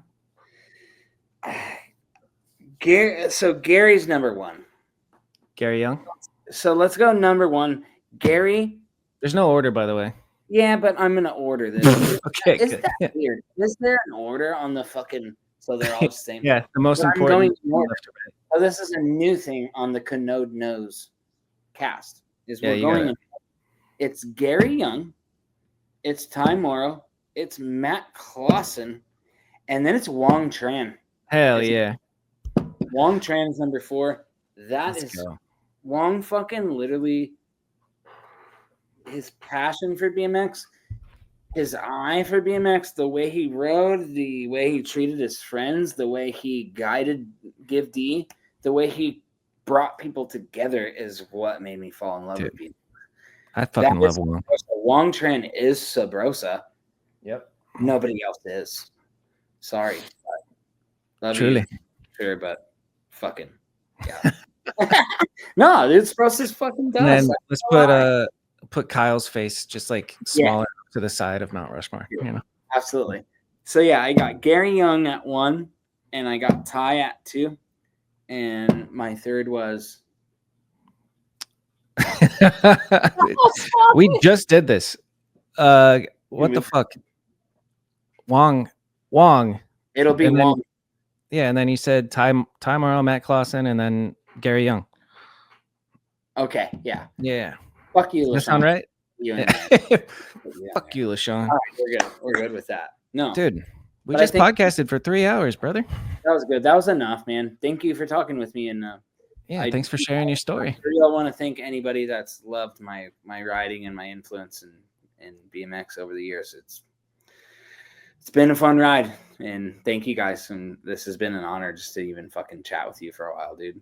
Let's Thank go. you for keeping BMX alive, Bobby. I appreciate it, man. We got to keep it alive via podcast. Yeah. No, dude, I think there's a lot of people that are keeping it alive, but to have these conversations and it's stories from my era.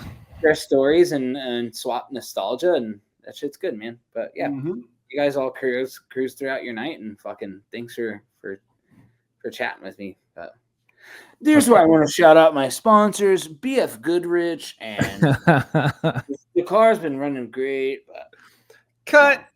Big shout out to Pusher and Raw Superfoods, Joey and John. Man, I can't thank you guys enough for that shit. It's fantastic.